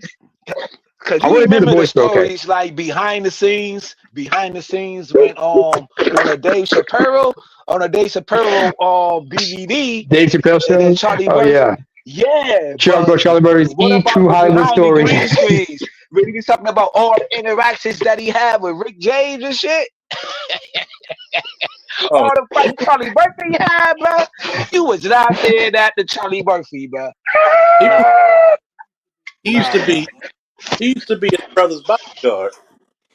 Yeah, Right. That's a fact. That's a fact. dude. That's a fact. That's a fact. Charlie had served in the Navy before that, because Charlie will tell you he had just got out of the Navy Oh, when he got I with his ain't brother. He know served in the. that. Remember? Do you remember? If you remember when he told us the Rick James story, he started out by saying, What? "I had just gotten out of the Navy. My brother Oh, yep. became You right. famous and everything." Remember? You right. You right. You right. Come You on, man. right. How you You can? right. I still remember. I I remember miss. I even when they miss. got it on I Netflix. missed that part. I missed that part. I only got to the part when he was like, I was in the kung fu and boxing and all that. You know what I'm Yeah. saying? Oh, you mean like when he kicked him and he went across the room? Ah! Security! Yeah. Do you know what Charlie Murphy said though too though? He said he was in a What? restaurant and this dude was talking some crap to him, right? But It was. I the remember who dude it was in was. the You talking wheelchair. about a? Yeah, I know what you're talking about. It was a former football player who He got said he flipped paralyzed, the and he whole was like, wheelchair. He said he flipped the "No, whole no, he didn't. wheelchair He over. didn't. No, no, no, no, no, no, no, no, no, no. He didn't flip the No, he wheelchair. said he did, bro. No, no, no, You he sure? didn't. No, I'm the Oh, for you God sure? is with God. God, word to God, hand to God. I'm telling you, he did not, because he knew if he put hands on I, him, it was gonna come back to bite him. Because he was with I he was thought with he Eddie and said everything. that Okay, behind the screens no, on a no, Dave no. Chappelle I DVD, remember the man. interview. Yeah, no, it was. You I sh- remember what you're talking about. I know what you're talking. No, word is Why bond. y'all Kills. always start Word is that? bond. Let me finish. Let me finish. Kill. He went up to Go brother, ahead. and he My bad. told him, how would you like it if I did such and such? And the guy's eyes were Oh, twitching and right. whatnot. Because Okay, remember, he's okay. paralyzed. And then afterwards, because he was so hot headed about going up to a man who's paraplegic and saying that shit, they had, Eddie and his crew had to sit him down and say, "Yo, man, you didn't have to do that to old fool, man. He's in a wheelchair. What worse you can't fuck Right. him up any worse than he is. I understand you mad because that man was talking shit, but he had a fucking wheelchair. Come on, man. You got to draw the line and understand, let it go. I know this Right. ain't this. We ain't back in Bed Stuy. This isn't Bed Stuy back in Bed Stuy, Brooklyn, man. We can't act a fool like Right. that. Even though, yeah, Charlie and Eddie, they were born and raised in Bed Stuy, Brooklyn. But remember, they were, when their mom remarried after their father passed, they were raised in Roosevelt, Long Island. All right, Wow. That's a so they were raised up to wow. be Okay. better. But Charlie That's was a fact. always Eddie's protective older brother, just like that. Yep. Because remember Yep. that Green Street interview, what he said, if Eddie came home looking more messed up than I was, my mom would look at me like, where the fuck were you when your brother got roughed up? I know Sure I had to did. fuck this nigga up, because I get what you mean. I know what you mean, Kills, but truth be told, he didn't touch that dude. He didn't touch the dude in the wheelchair, because Oh, you put okay. that man in the I wheelchair, always I always that's a thought that. lawsuit waiting to happen. Yeah, that's a fact. That's a fact. Even back then, you touch somebody in a wheelchair, you harm somebody who's disabled, that's your ass. And who gonna pay for it? Eddie. And next thing you Eddie. know, that's gonna be all over Eddie. the news right now. Because remember, Eddie was part of the Black Pack. The Black Pack, remember who was? Eddie, uh, what's his name? Jeffrey Townsend? No, no, no, no, no. I What's his don't name? remember that. Damn. Robert. Paul Mooney, Robert Robert Townsend, right? Ray. Robert Robert Townsend, Ray. Paul Mooney, Oh, the okay. Wayans brothers, everybody. They were part of that group. Oh They yeah, knew yeah, not to yeah. fucking do shit like that. They were, because they were all in the come up. You don't need some bullshit like this to get in the way, especially if it's your brother doing some shit. But Right. Charlie was getting a little hot headed. Even Rick James talked about, he had to pull him aside and say, "Yo, man, come on, slow your roll down. I know this is Hollywood, you having fun, but yo, you got to ease up, man. You can't be acting a fool like this. Rick James Hollywood is was doing weird, too even back much to Charlie though. Rick James was doing too much to Charlie. Rick See, James." I'll give you the wheelchair. I'll give you the wheelchair thing, but going Mhm. up to Charlie Murphy and like punching him and slapping him, what Rick James was doing, Rick James was doing too much, man. Come on, bro. Yeah, Come Rick. on, No, no, no, no, no. I ain't gonna lie. I ain't Rick gonna lie. James was I too ain't gonna. much, man. Okay, kills. The couch I got you. incident. Okay, let me get to that. Let me get to that. Go ahead, bro. There Go were ahead, two bro. types of Rick James is, okay? You got the Rick James that was sober, and then the Rick James that was fucked up. So all that wild shit was when Rick was all fucked up. Either he was high on coke or drinking out of his mind. Do you remember the music video to "Give It to Me" from the Street Song album? Just like in the Yes, song, he said, yep, "You came home. You know, when I came home last night, you wouldn't make love to me. You were fast asleep, saying I'm so crazy, coming home intoxicated." Because remember, he get out the limo, smoking while having a drink in his hand, all fucked up. right, yep. But eventually, she had to give him that freak, that funky stuff. Give me that stuff, that sweet, that funky stuff. Give me stuff. Give me that funk, that sweet, that stuff, that funky stuff. Right. Give it to me, give it to me, give me stuff, that sweet, funky stuff. Yo, come on, man. I, you know how far back I go with this? I remember my dad had a copy of Rick James Street Song on cassette tape from back in the Wow. '70s. From back, Wow. I I was born in '82, and I remember 8-track tapes. Okay, my Okay. dad was a '70s cat. Okay, he was a '72 brother to the day he died. Man, the '70s was his heyday. Damn. So Salute the yeah, I pops, remember. I man. remember. Yeah, yeah. Word the pops. God rest his soul. It's been 2 years since I Word. lost him, but no. But But hey, hey, I'm good. I'm glad he's in a better place. that's You know why what a I lot, mean? back in Mine's the been day, 7 years. a lot of this shit hmm people He lived to be said. 70. Yeah, so he was good. He lived to be 70, man. And I remember asking my dad, what was it like in the '70s? He told me all the good, the bad, because understand, kills. Remember, I'm Oh not I'm shit. not ADOS. I'm not African American. I'm Right, African. right, right, So right. coming up in Where you Eritrea talking in for? Eritrea and Right, Ethiopia, so right. coming up in the '70s in Eritrea and Ethiopia, he told me, oh, what was it like? How hard, even my mom's told me the good, the bad, the beautiful, and the ugly. Because Right. when I came home and moved back home, I had to understand why everybody was thinking the way they did. It took me a while to understand it, but once I got older, I understood. Okay, we still that they are the way they are because of what happened in the past. Everybody still got that trauma in them in some shape or form. You know what I'm saying? Yeah, So when I think about Charlie Murphy and everything, remember he just he when he got with his brother in Hollywood, he just got fresh out the Navy. So sometimes when you come out of service, you want to act a fool. And sometimes somebody got to reel you back in and say, yo, slow your roll, bro. Slow your roll. but Take your time. realize, you got to realize this, right? hmm It's very hard because it's a different culture class. One, hmm you're coming out of basically abject poverty into millionaire status, worldwide fame. That's a toll to take on anybody. Like, think about it. Half come from Yeah. basically nothing, and now you're a million a night. You got Yeah. now who have NIL deals who, hmm before they get to a goddamn league, they're now what? Millionaires. So it's a hard hustle for a lot of brothers out there. And you're telling me, wait a minute, I never had this amount of money in my life, and you want me to act normal? Fuck that. You going to splurge and do whatever you want with that money. That's why I'm when getting the Shaq got best. his first check and who got in his ass after what he did with his first check? That was his dad. And you got to Philip Harris. realize, Allah Hammer. Yeah. Said, you fucking up you your got mama's to, money. you got to realize that a lot of times when hmm you're put in an environment, it's something different. And Oh, yeah. a lot of men, a lot of men are not privy to the lifestyle. Why? Because these are new horizons.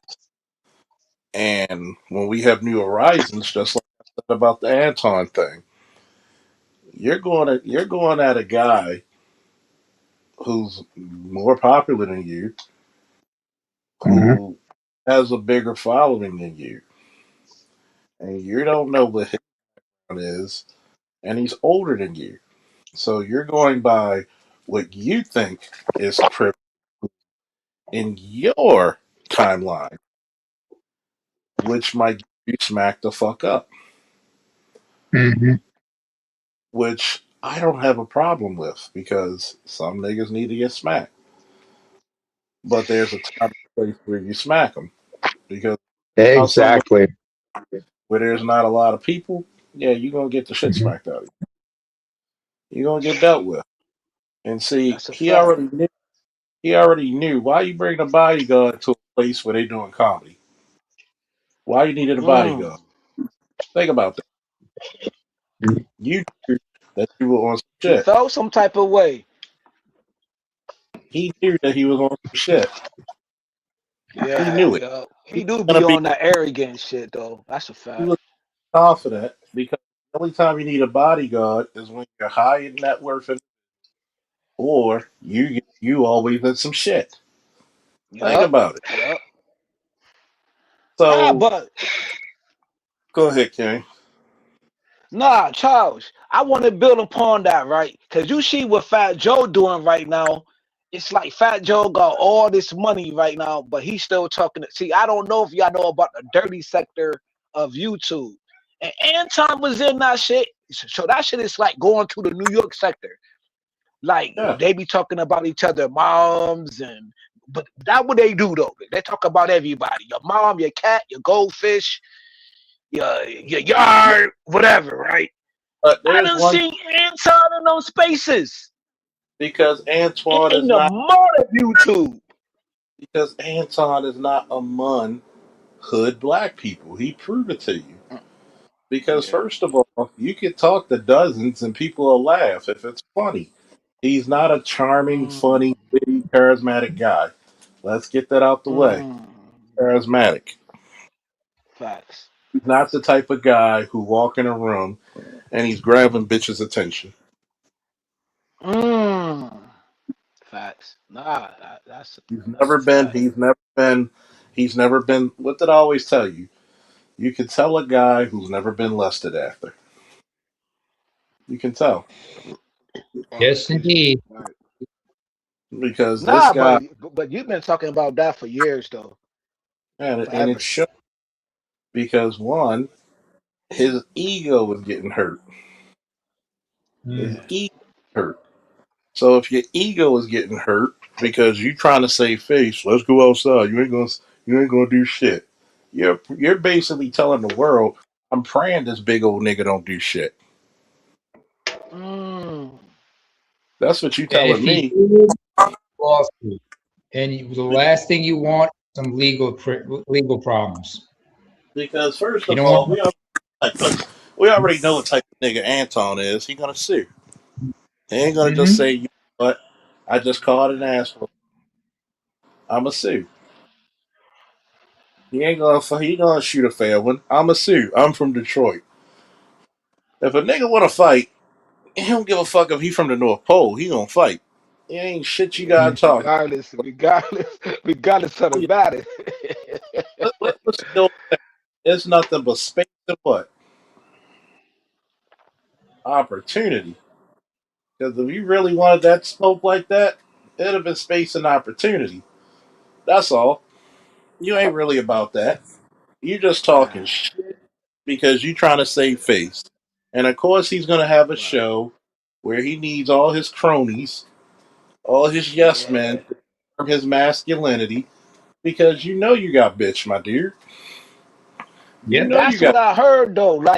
Like child, he just had a show, but I ain't watch it. I ain't pull it up. I just heard that he talked, and then he doubled down even more. I heard like he doubled down on it, and then he dissed Darlene. But then in the video, he talking about Darlene cool, you are right. But then you telling Darlene to come to Death Row, like yo, you need to leave Corby platform and come to your platform, like you know what I mean, like on that Tupac shit, or that when Suge Knight told in the source the 2000 or something source, like if you're gonna be all in the video, come to Death Row type shit, you feel me?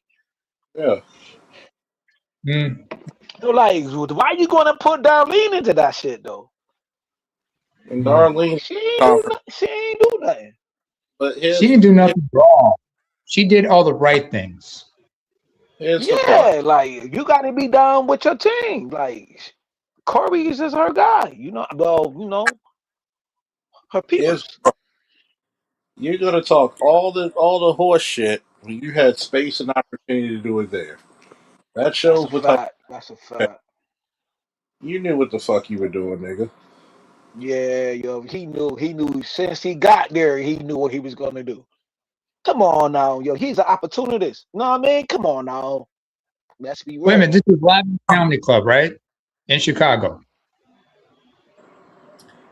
Oh, I don't know correct? what Corey Studio at though. I don't know. Like, Oh I no, don't I know. know he's Maybe based in y'all know more than me. that's not the important Okay. Nah, part. nah, yo, Okay. in LA or some shit. In LA, LA. That's not the important part. But the important part is Right. this: are you who you Mhm. say you are in every situation? Because last Damn. time I checked, Felicia Rashad was still considered one of the most beautiful women in her heyday, and she ain't Oh got. hell, still is. Still She had, is, bro. she had to show none. You barely see her neckline, and so she looked better in a pair of jeans or shorts and a basketball jersey than fucking Meg the Stallion half naked, damn near naked. So Angela Bassett. Why they I don't want to cut your bills. Why they trying to diss Angela Bassett? Yo, because she walked through the crowd of people on that one show. I don't know the one show, Charles. She only walking and dancing, bro. Now they talking about she doing a slut walk. she's Like not doing. fuck social media, bro. She's just Angela dancing. Bassett get the crown. Yeah, that's it, yo. But why they hating on that though? They hating, bro. Because because most of the people that hate on Angela Bassett will never look like her, have the shape of her. That's why. That's a Yeah, fact. That's a fact. That's a fact. it's the She same about shit. what, 67? It's the same. Yeah, it's the same shit as listening Oh to my somebody. god. It's like you ever notice the bitches who talk about, oh, it's a lot of ugly black men. How do them bitches look? You never hear pretty black women do that shit. That's a I could fact. That's a I fact. could tell if you're pretty or not because you got the biggest complaints of black men because you can't get the upper tier black men. You're too Mm, damn ugly. yep. And guess what? Your spirit's too damn ugly on top of that. I agree. I totally agree. When you that ugly of an individual, that's on Oh, you, excuse me. fucking not the fucking people. Guess what? Get in better shape. Mhm. Most of the time, you're not an unattractive women. You're too damn big and you're too damn manly. You look Mm. like you're about to win the Royal Rumble. Yeah, them voices be mad cringe though. The voice. Like, okay, right? I had an incident. Yeah, I had an incident, right? I was in Family Dollar, fellas, right? I was in Family Dollars one day. It was like Okay. a couple of years ago, right? I was in the checkout Hmm. line. I had to tap this lady on the shoulder and tell her, like, yo, you have a pleasant voice, yo. Your voice is rare. Like, I actually said it. Imagine being around your family members all your life. Imagine being on YouTube or whatever the case may be, at your job, whatever. And you had to tell a random woman, yo, your voice is rare. Like, To you tell a got woman a she has a Southern pleasant Belle voice, voice. that just it's just Like, like you oh, just you just brighten her day right there. I'm sure she took it in kindly, didn't she? Or that's was a she fact. offended? That's a fact. Yeah. Nah, she wasn't offended, She yo. liked She it. was blushing. She was blushing.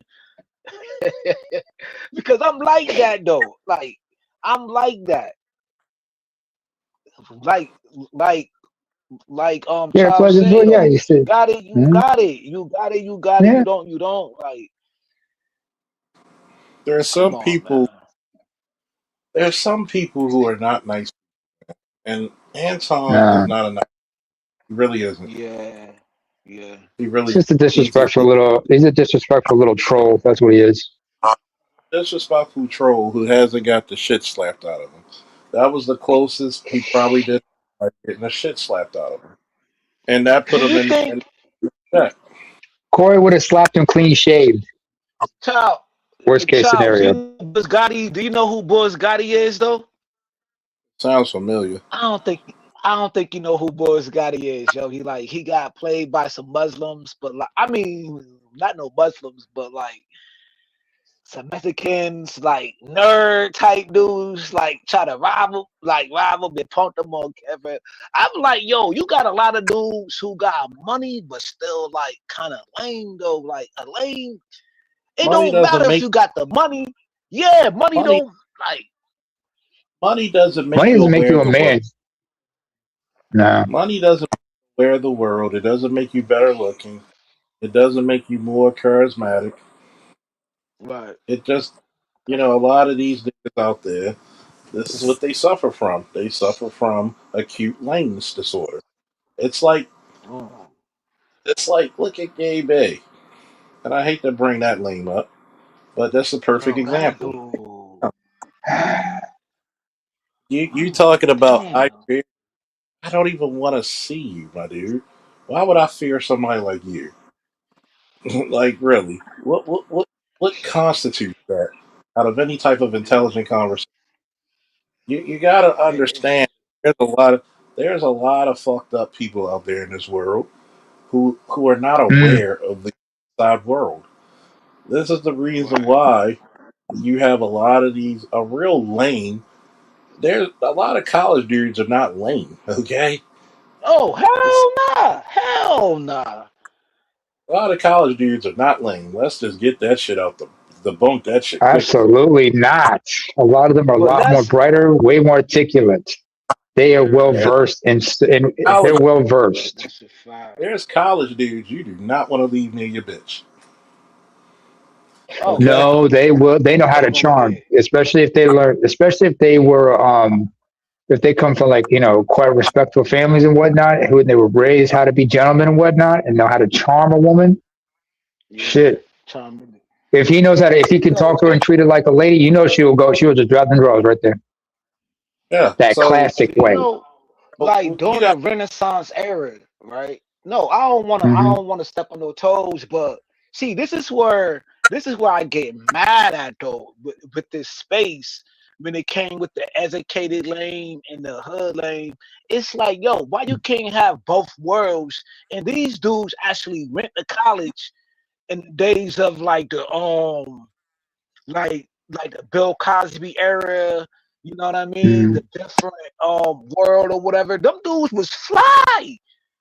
there was Like how fly they as shit. wore their Letterman jackets and how they Kills. wore their Uh-huh. glasses and Tell, you know tell what me I'm one. saying? That was a Tell me fly era, bro. Going to college in that era was fly. tell me It a was lame nigga. fly, bro. Tell me one lame nigga who's in a fraternity. None. Nah, I don't know none. I don't know Exactly. none. Was Kevin Samuels lame? And he was what, a Kappa? In my eyes, hell no, He not in was my not a eyes. lame. He was not a Was lame. On top of that, he had to leave school because he was undergoing treatment for non-Hodgkin's lymphoma, a type of cancer.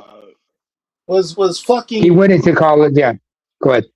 How can his you art? be lame and you in the Coliseum though? Anybody who made it out the Coliseum unscathed and don't got no trauma and that's go and not go to therapy, you definitely Yeah, not a lame. If you was there, bro, and you made it through the yeah. Coliseum back then, come on, Like bro. It does, was does, torture. It was torture, brother. does Skills, you art have any use idea how many times I got my ass kicked in the Coliseum? Man, a lot. does art use I does art never, use I You know what never I joined say? the panel, bro. I Yeah, hold never on, joined the Charles. panel in Just a my moment. life, bro. Just a moment, please, if I But may. hold Kills, on, hold on just kill. Okay. hold on. Like that shit now was like boot camp, but worse. I'm gonna tell you Don't kick the chair, Charles. No kick the chair, bro. does art Hmm. does art style come as like a lane? Does No, Doc No, nah, does fam. Art built his especially shit. somebody from the NOI. Yo, I miss Art, yo, when he used to do the Black Honest series. You remember the Black Honest series? Like yeah. look Mhm. yourself in the mirror. Yo, when you start doing them, nah, see, in the beginning, it was battlegrounds, bro. Like y'all was like fucking Yo, fam, I wish BGS would put out some of that content, bro. Y'all was ahead of y'all time, bro. Like the shit I was hearing, like even now, Mm. like certain shit, like you kick the chair, you kicking the chair, or you doing this, or you doing that. Yo, that shit is profound, bro.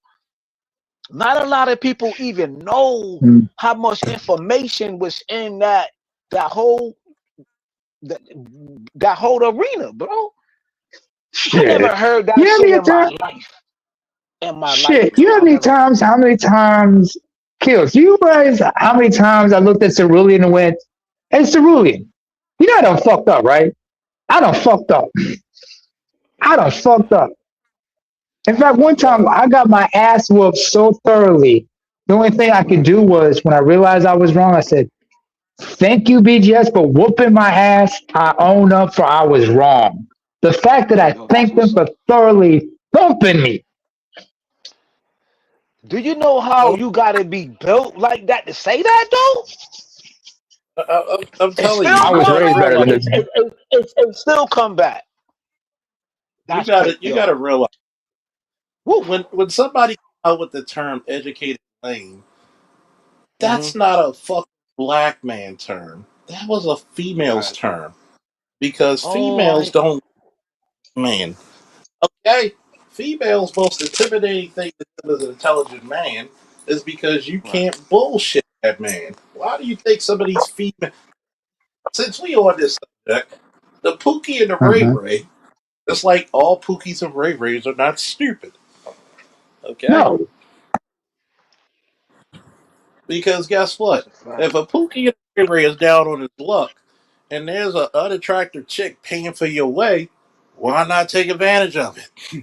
That's a Take fact. You advantage know of the that. situation till you can get back up. Till you Yep. back till That's you a get on your feet. What am I gonna do? yeah. Keep struggling, or I'm gonna help this unattractive? Or No. this other bitch gonna just keep helping me? So when you look at Right. this shit, you gotta look at the individual. Now, what I call somebody like Hammer or Abe educated lames, yes, because they're socially awkward. Awkward. Yeah. So Yeah. they're educated. Most niggas in college cool as fuck. Most niggas in college got more bodies than Arlington National Cemetery. Okay, Damn. because guess what? Ooh. If you're a black man in college, you're outnumbered. Mm-hmm. Okay, pussy's like Eh, Mm-hmm. pussy how coming many to the dorm brothers? room. Hey, Yeah. Hmm. you knocking on the door Hmm. like this. You coming out your dorm room like this. What's Yeah. that, pussy? Yep. Walking all over the Man, place, pussy be popping out of your pocket. Pussy be falling out of your pocket. You know, it's like, yo, Charles, here's some more pussy for you. More pussy for you. put it to you this way. It's like that old Charlie. They're like Oh, Eddie Murphy trope. But how mhm. you know a person like Hammer is like you're in fucking DC with all them fine bitches there, and you ain't get laid. You in Howard. Up in Baltimore, you got Coppin and Morgan. And I know, and I went to Mm. Coppin. There's nothing but fucking parties up that bitch. Mm. So you gotta be lame as fuck not to get laid. Well, Kills You got to you. Yo, Kills, how about Kills. go ahead, go ahead, Hold go on a ahead, second. go To ahead. your point earlier about back in the day, back in the 80s and into the early 90s when guys were fly going to college, Yeah. let's not forget about what was going on down in Atlanta every summer. The Oh my Freak lord. The Nick freaking and they ain't even show the whole shit of the of that fucking goddamn documentary. documentary, man. Yeah, Yeah, body. how, they dude, dude, dude, there was a reason why MC Hammer had that song, Pumps and a Bump. oh my And that was just to be on the lord, safe oh side, my folks. lord, Come on, oh then that my was just to be on the lord. safe side. Pumps and a bump. Pumps and a bump. Uncle Luke, MC Luke from Hammer, Two Live Uncle Crew, Luke, face Two down, Live ass Crew. up. Mm-hmm. Oh my god. And then let's keep it real. Not a lot of people got like deleted back then. If you really understand it, not a lot of people Mm-hmm. got deleted like that. And then you got to Mm-hmm. understand the officials didn't want that documentary to come out because they was in that documentary. Yeah. At, Oh, a lot of people would How have gotten many exposed, huh? in their younger years. how many Hmm. lawyers, doctors, and elected officials were a Facts. part? So you got to think about it. If Come you want on. to say you are lame, what is 98% of professional athletes? Lanes, Yeah, I Lane. Ni- guess. Yeah. 98% of professional athletes had to go to college. Yeah, Yep. at They least had to do have 2 to 3 grades, years. and they had to have good grades. Oh hell Just to keep yeah. their Oh scholarships. hell Just to yeah. So keep you their tell scholarships. so you telling me a guy like Ray Lewis is lame? Oh The hell fuck nah. out of here. Hell nah. You telling How He many me? kids probably does used to Ray read Lewis comic. have? Y'all I probably don't used know. to read comic books back in y'all day. You know what I mean? That's a lame. Used to read comic But guess, books. but guess what? All the cool I would kids never read. consider Ray Lewis a lame. So guess what? Everybody loved comic books, but who said you're Mm, lame if you play video games? It wasn't men, it was it women. was the women. It was So women. Yeah. terms, See? You see that a, bullshit? a lot of these Hmm. terms you're using are from women. But they Men Even don't. Kevin use the Samuels during the Coliseum days mentioned this when we talked about the whole notion of the alpha male, beta male, and everything that a lot of oh pickup yeah. artists use. Those are vaginal terms, as Patrice O'Neill would say. There's not dude terms. These are vaginal terms that women have been using, and some guys will co-opt it just to sell a course or whatnot. Because How you gonna- what do you know about an alpha male? Like you just once asked a certain Iron Bangs, what is the definition of a beta male coon? no, she could And what answer. happened? She could She not answer. ran. She was like, she had a damn near stroke. Yeah, because first and foremost, men judge men. How many people in this space read comic books or watch anime? Damn near the overwhelming majority. Mhm. And guess what? That's a You're fact. considered you're considered cool because so Hey, here's I understand. what I like certain things. That's not for everybody, but I respect your choices. You don't have to like what I like. I like what you don't have to like. I don't have to like what you like. You don't have to like what I like. But at least we respect each other. but I here's mean, the Charles, in point your that case, Thundercats, I'm Silverhawks. here's the point that I'm making. Hmm. If you really dissect this lame, educated lame and pookie shit, it's because a bunch of bitches know that they can't get educated men, even if they went to college, because why? They have bad habits. Mm. They have bad habits. They And have most bad manners, and they're a detriment to that man if he takes them on as a most significant other. most people who go to college are actually Hmm. the better of society. So that means what? Hmm. Most men have the pick of the litter of women, Hmm. especially when a black man is outnumbered in college. This is your fault. Wait, he's so you're talking about the time I went to Coppin State. It was almost 70% women. You telling Damn. me? Oh, you lame? Wow. You telling me I'm lame? How many chicks saw my fucking action figure collection on my dresser and was sucking my dick in 10 minutes? Mm. Hell, Ooh. some of those figures they bought. Mm. If we're gonna be real Mm. descriptive. So when we look at this shit and we look at it altruistically, Mhm. you're lame not because of your hobbies. You're lame because you can't socialize with normal people. Mm. Yep. Yeah. Think about it. Think about it. Once again, I hate to bring up Gay Bay. The shit that he does. You come to Artist's channel. Well, we're not even doing a lot of shit over there, but talking about No, comics, just chilling. and you come over there and try to start some shit. I'm like, nobody does this shit. That's not that's that's some real awkward shit. Yeah, it is. And It's then like how you. you get mad when people point it out. Yeah, It's I like we agree. lost the other day. Like, yo, we Mm-hmm. know the reason why that chick on the job because she wants young dick. And she's Mm-hmm. trying to look for prospects. She's trying to look for prospects. That's all. And she's upset. And she's upset, but she's more attracted to you because you turned her down. So now what did you do?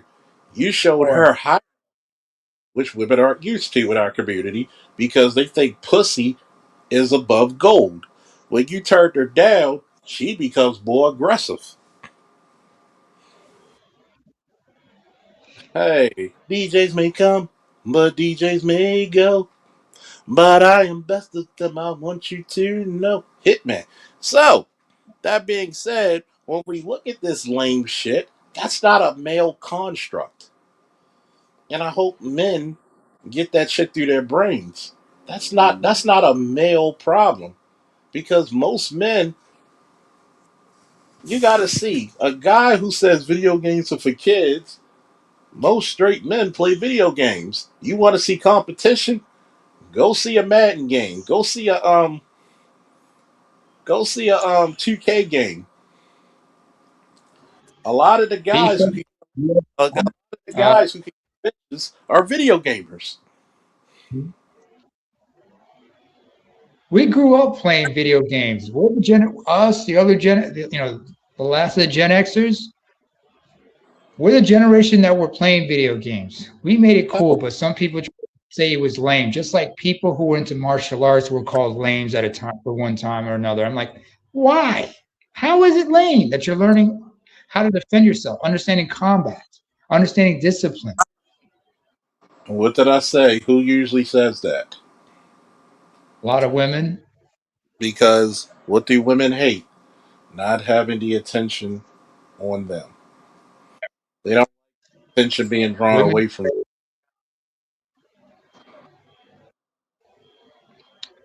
What's the one thing Patrice O'Neill said about women? Besides, they Women lie. like no, just like what BJS was saying earlier, had said earlier about women are boring. A Yeah. man doesn't need a woman for entertainment. Whatnot, he can do that other ways by himself, with his friends, playing video games, or with a hobby.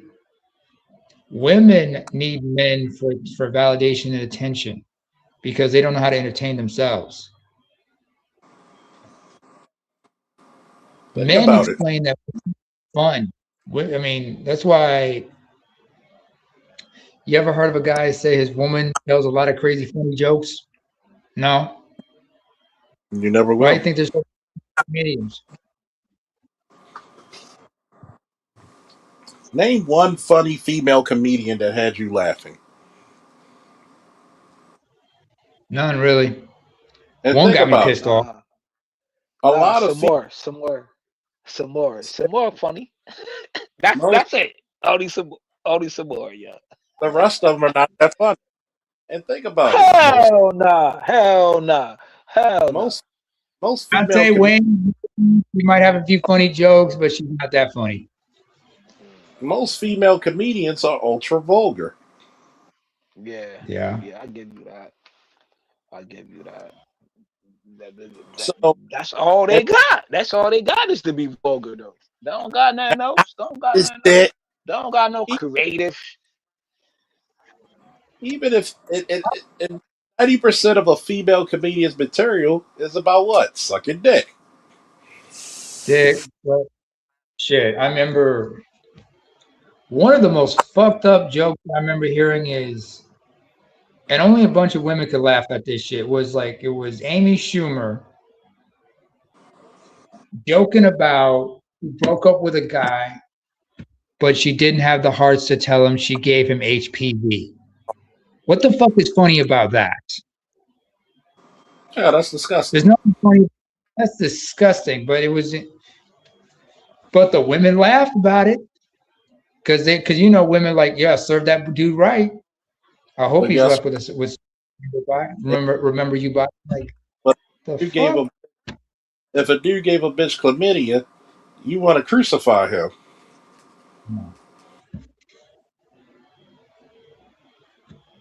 You want to crucify him. There's nothing cool about that shit.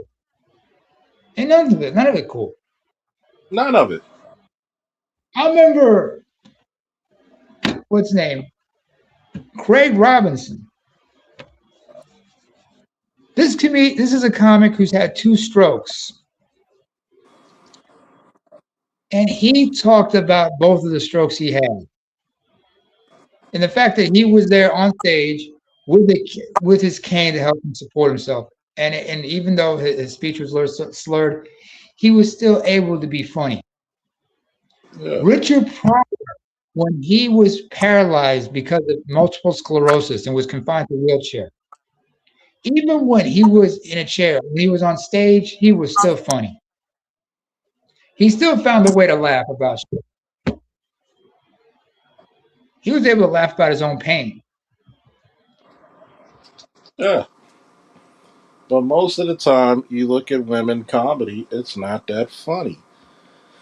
It's like I can't say that I could go to a female friend and have funny laughs. Oh shit, she funny as fuck. I can't do that. Like Nah, goddamn, sometimes you be like, oh my god, you're trying too hard. It's cringy. Like god damn, what y'all find funny is not what we find funny, bitch. men's humor is not the same as women's humor. Just like I said earlier, there's two ways to talk. You got a female way of talking and a male way of talking. Just like shout out to Passport OG for saying this. If you're gonna learn a new language, first of all, get a hang on. If you're as a man, you need to have a male instructor teach you how to speak a language and learn by following how the men in a certain TV show talk because there's a man way of talking and there's a woman way of talking. You learn Japanese or Chinese or whatever from a woman, you're gonna end up talking like a woman. And why most guys are gonna look at you funny.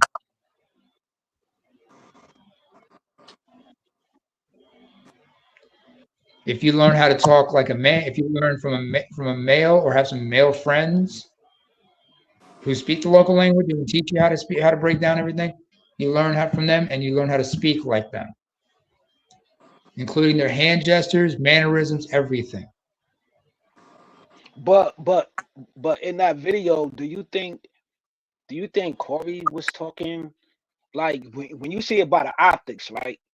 Just a little about the Mm-hmm. optics. Do you think he was talking like in a women fashion though, like pointing and No, his gestures and like why you no, never talk about the white man? Do you think like that's no, some Keisha shit?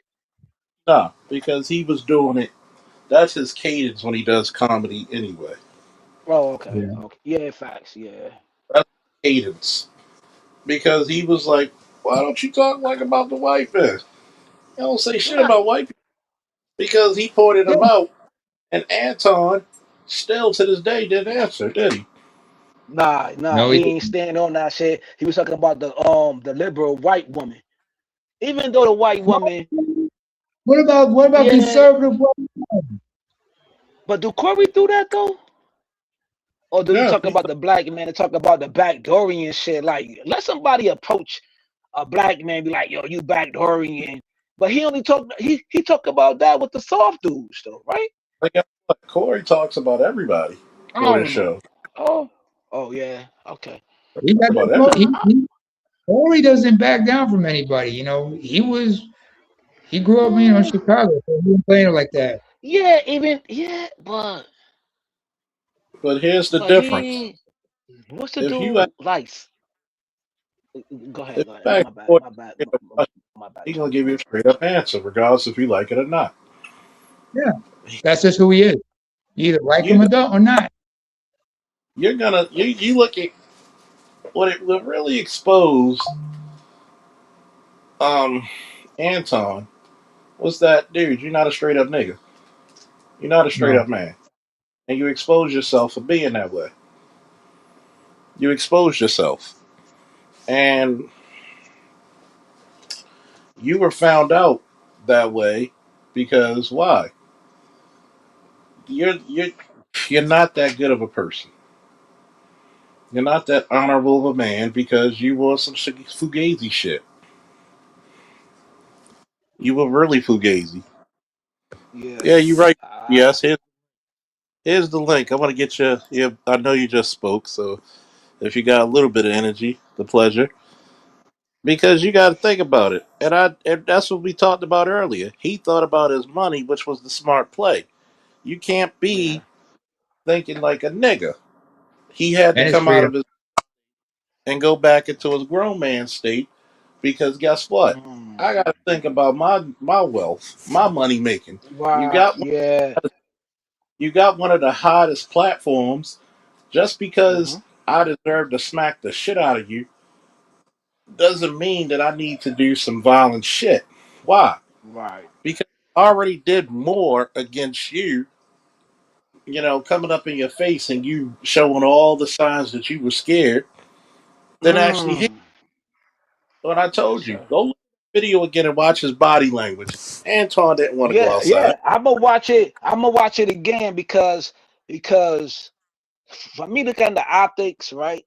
Like when you understand like the dozens from like way back in the day. I think Anton got the gift of gab of talking his way out of a fight, though. He got the gift of gab. You know what I'm saying? Because he Cool. did control the scenario of like getting not answering questions, deflecting, doing all that goofy shit. But you see Dance that around the in your community every day. Like dudes got a lot of talk. They funniest. They know how to talk their way out of an ass whooping. They know how Some, to deflect. You know what I'm some, saying? Like Anton he got the gift of gab. Don't get me wrong. He got the gift of gab to talk his way out of a fight though. but sometimes you keep pressing that button, Yeah, you motherfuckers right. You protect. right. Yeah, I get it Motherfuckers too. gonna Yeah. you can't you can't sell wolf tickets, man. Everybody knows that you can't keep selling wolf tickets because why? Eventually, you're gonna have to show your fangs.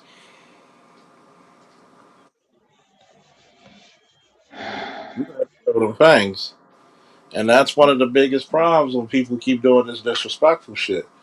Oh, I'm about that life. I'm about this. Okay, what happens when you get that one dude who's gonna come for your neck hmm and he don't give a fuck about shit? You got that one dude who don't give a fuck about his money. He ain't got shit to lose because once again, he knew that he's going to think about his money because Anton was going to fucking sue. If you didn't think he wasn't going to sue, you're a crazy motherfucker. That's just his mo. He's that type of What, breed. He ain't back. I that would have other shit that would have come along with that, man. Also, some other legal issues like assault yeah, charges and whatnot. yeah. Ain't gonna, and why am I Your going to do freedom. that? Sometimes you got to think about this, black man. Your ego. What matters more, your ego or your wallet? Your wallet, and your freedom. Without your Because freedom, money. let's look at this shit on a scale to scale basis. You come up there and you slap this little digger. It feels good for the first time, but then you got to pay. Even if you get off, you got to pay all these legal fees. You got to do all this restitution.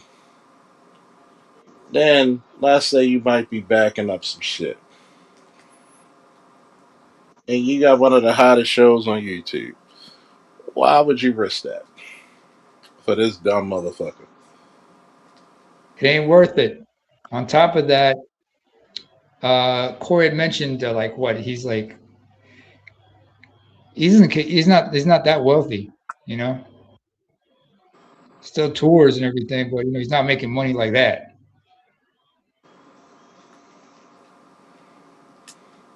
Why would I do it? Why would I do it? Why would I risk it? It's What not about worth it. It's not worth it, especially if this guy is probably going to take full advantage of the situation. I touch him, it's going to be my ass. Not only do I lose my job, do I lose the platform, lose my freedom, and probably lose a lot of money while still in debt and whatnot. I also lose my credibility because a lot of people gonna see that and realize I can't work with this guy. On top of that, the next person who comes up and disrespect him will try to goad him, and he's gonna come out worse. yeah? So why Further even do down it? the road, you do it to him, they're gonna be for every person you pay out, 10 more people gonna want to sue. Why would I do it? It's not worth it. It's not worth it. But That's that why. was one of. I Go ahead. don't want to overtalk you, Charles. But that Go was ahead. one of Kevin Samuel's superpowers. Like to me, like he never addressed the beef though. Like he never addressed it. You know what I'm saying? He just stay What consistent on his content. He was like, fuck it. Because you know He's why? always. A lot of I think stuff that was was one of his greatest superpowers. a lot of stuff for Kevin was beneath him. People people don't understand. You got to know when shit is beneath you. Kevin learned. First of all, here's the one thing I can say about Kevin. One of the great things about him, if you ever study his life, this is a man who is not afraid to reinvent himself. He always knew if there was a need, if there was a demand, he was going to find a way to provide that demand. He started out in telemarketing, he was in corporate, then he became an image consultant. And with that, he was able to, so he became like a jack of all trades. He was multifaceted. On top of that, you're talking about a man who had a background in, was it Chinese martial arts? On top of that, you're talking about a brother who went through two divorces, went through counseling from one of his divorces, and he came out of it a better person. So he understood how people thought. And let's not forget, yes, the man was book smart, but the man was also street smart. Just like how so many brothers who went to college, they were street smart, but they were also book smart. They had the right combination of both. They had the best of both worlds. So they knew how to conduct themselves in any given situation. They knew how to talk in multiple ways. Of course, nowadays some people would just dismiss this, calling it code switching and trying to frown upon it. I'm like, get out of here with that nonsense. You have, when you're engaging in certain conversations with certain people, you have to converse with them in a certain way. That doesn't take away who you are. It's not like you're putting up a front. You understand, to get what you need or to get access to certain things, you have to converse in a certain way. You have to conduct yourself accordingly. You don't talk to your doctor the same way you talk to your mechanic. You know what I'm saying? This They don't brother talk to was you. multiple. He talked a certain way. They don't talk to you the same way.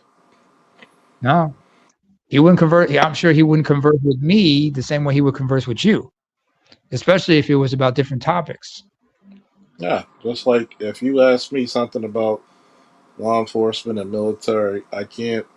There's certain topics and certain lingo I'm gonna have to speak on because anybody like if Dr. L and myself talk about certain Mhm. things, most people who are not in those fields or those realms wouldn't know what the fuck we're speaking of. That being said, you got to understand something. You, a lot of people get upset when there are certain things that we talk about because you can't be just this so-called hood digger. That's what like colloquialism black is all of a sudden.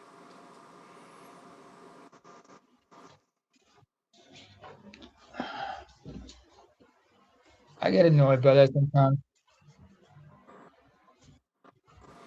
I mean, I talk a certain way, I sound a certain way, but it doesn't take away who I am. Always That's gonna be called me. that's called blackmail reassurance, blackmail confidence. It's called being yourself. You know, I I don't know what the fuck people are trying to do. Well, let me shut shit down. You had a classic today. Any last words, fellas? Keels, you go first. Oh nah, man. This salute to the bill, man. I appreciate this commentary, man. This thank you, man. Thank you for the commentary. And it's this I just see it as people just can't just be talking about the smaller channels, and if we do go back and forth with each other like Charles always used to say, man, people gonna talk it out, fight it out, and all that good stuff, man. I'm just glad that both parties was able to like leave each other and go back home to their families, man, without no Yeah. confrontation, man. That's how I see it. You know what I'm saying? And I Fair just see it enough. as these two dudes got some of the biggest platforms, but you can't talk about Pookie and Ray Ray and if y'all acting like this, don't talk about Pookie and Ray Ray and what the hell they doing in the streets if y'all can't conduct yourself like gentlemen, man, and doing this low brow bull crap. Yes, it's funny, it's going viral. Every platform is talking about it and it's circulating in the black YouTube sectors or whatever the case may be. But y'all can't talk about Pookie and Ray Ray and how they acting if you're acting the same goddamn way. And y'all got millions. Yeah. Like, leave this shit alone. Don't talk about what Pookie and Ray Ray doing in Chicago, in the fucking Baltimore, or any fucking where in these states, and y'all got it. Y'all got bread on top of bread. Leave the Pookie and Ray Ray shit alone, bro. Y'all acting like degenerates with all these Lambos and mansions and can feed your families on top of wealth or pass shit down. Leave Pookie and Ray Ray the hell alone, man. Let them do what they doing if you're acting the same goddamn way. That's all I gotta say, bro. Mm. And I'm out. All I can say right now is thank you for having me up here, Charles. Appreciate it as usual. Mhm. I'll also say that as far as this conversation that was conducted, I'm sure everybody learned something from it, especially understanding that there are certain conversations that need to be had, but there are certain people that you cannot have those conversations with. With that, I just say y'all ain't shit, never been shit, never will be shit, and God bless y'all for it. So let's all I, be shit free. and I know that I won't be shit because I am the shit. Woo! And we out.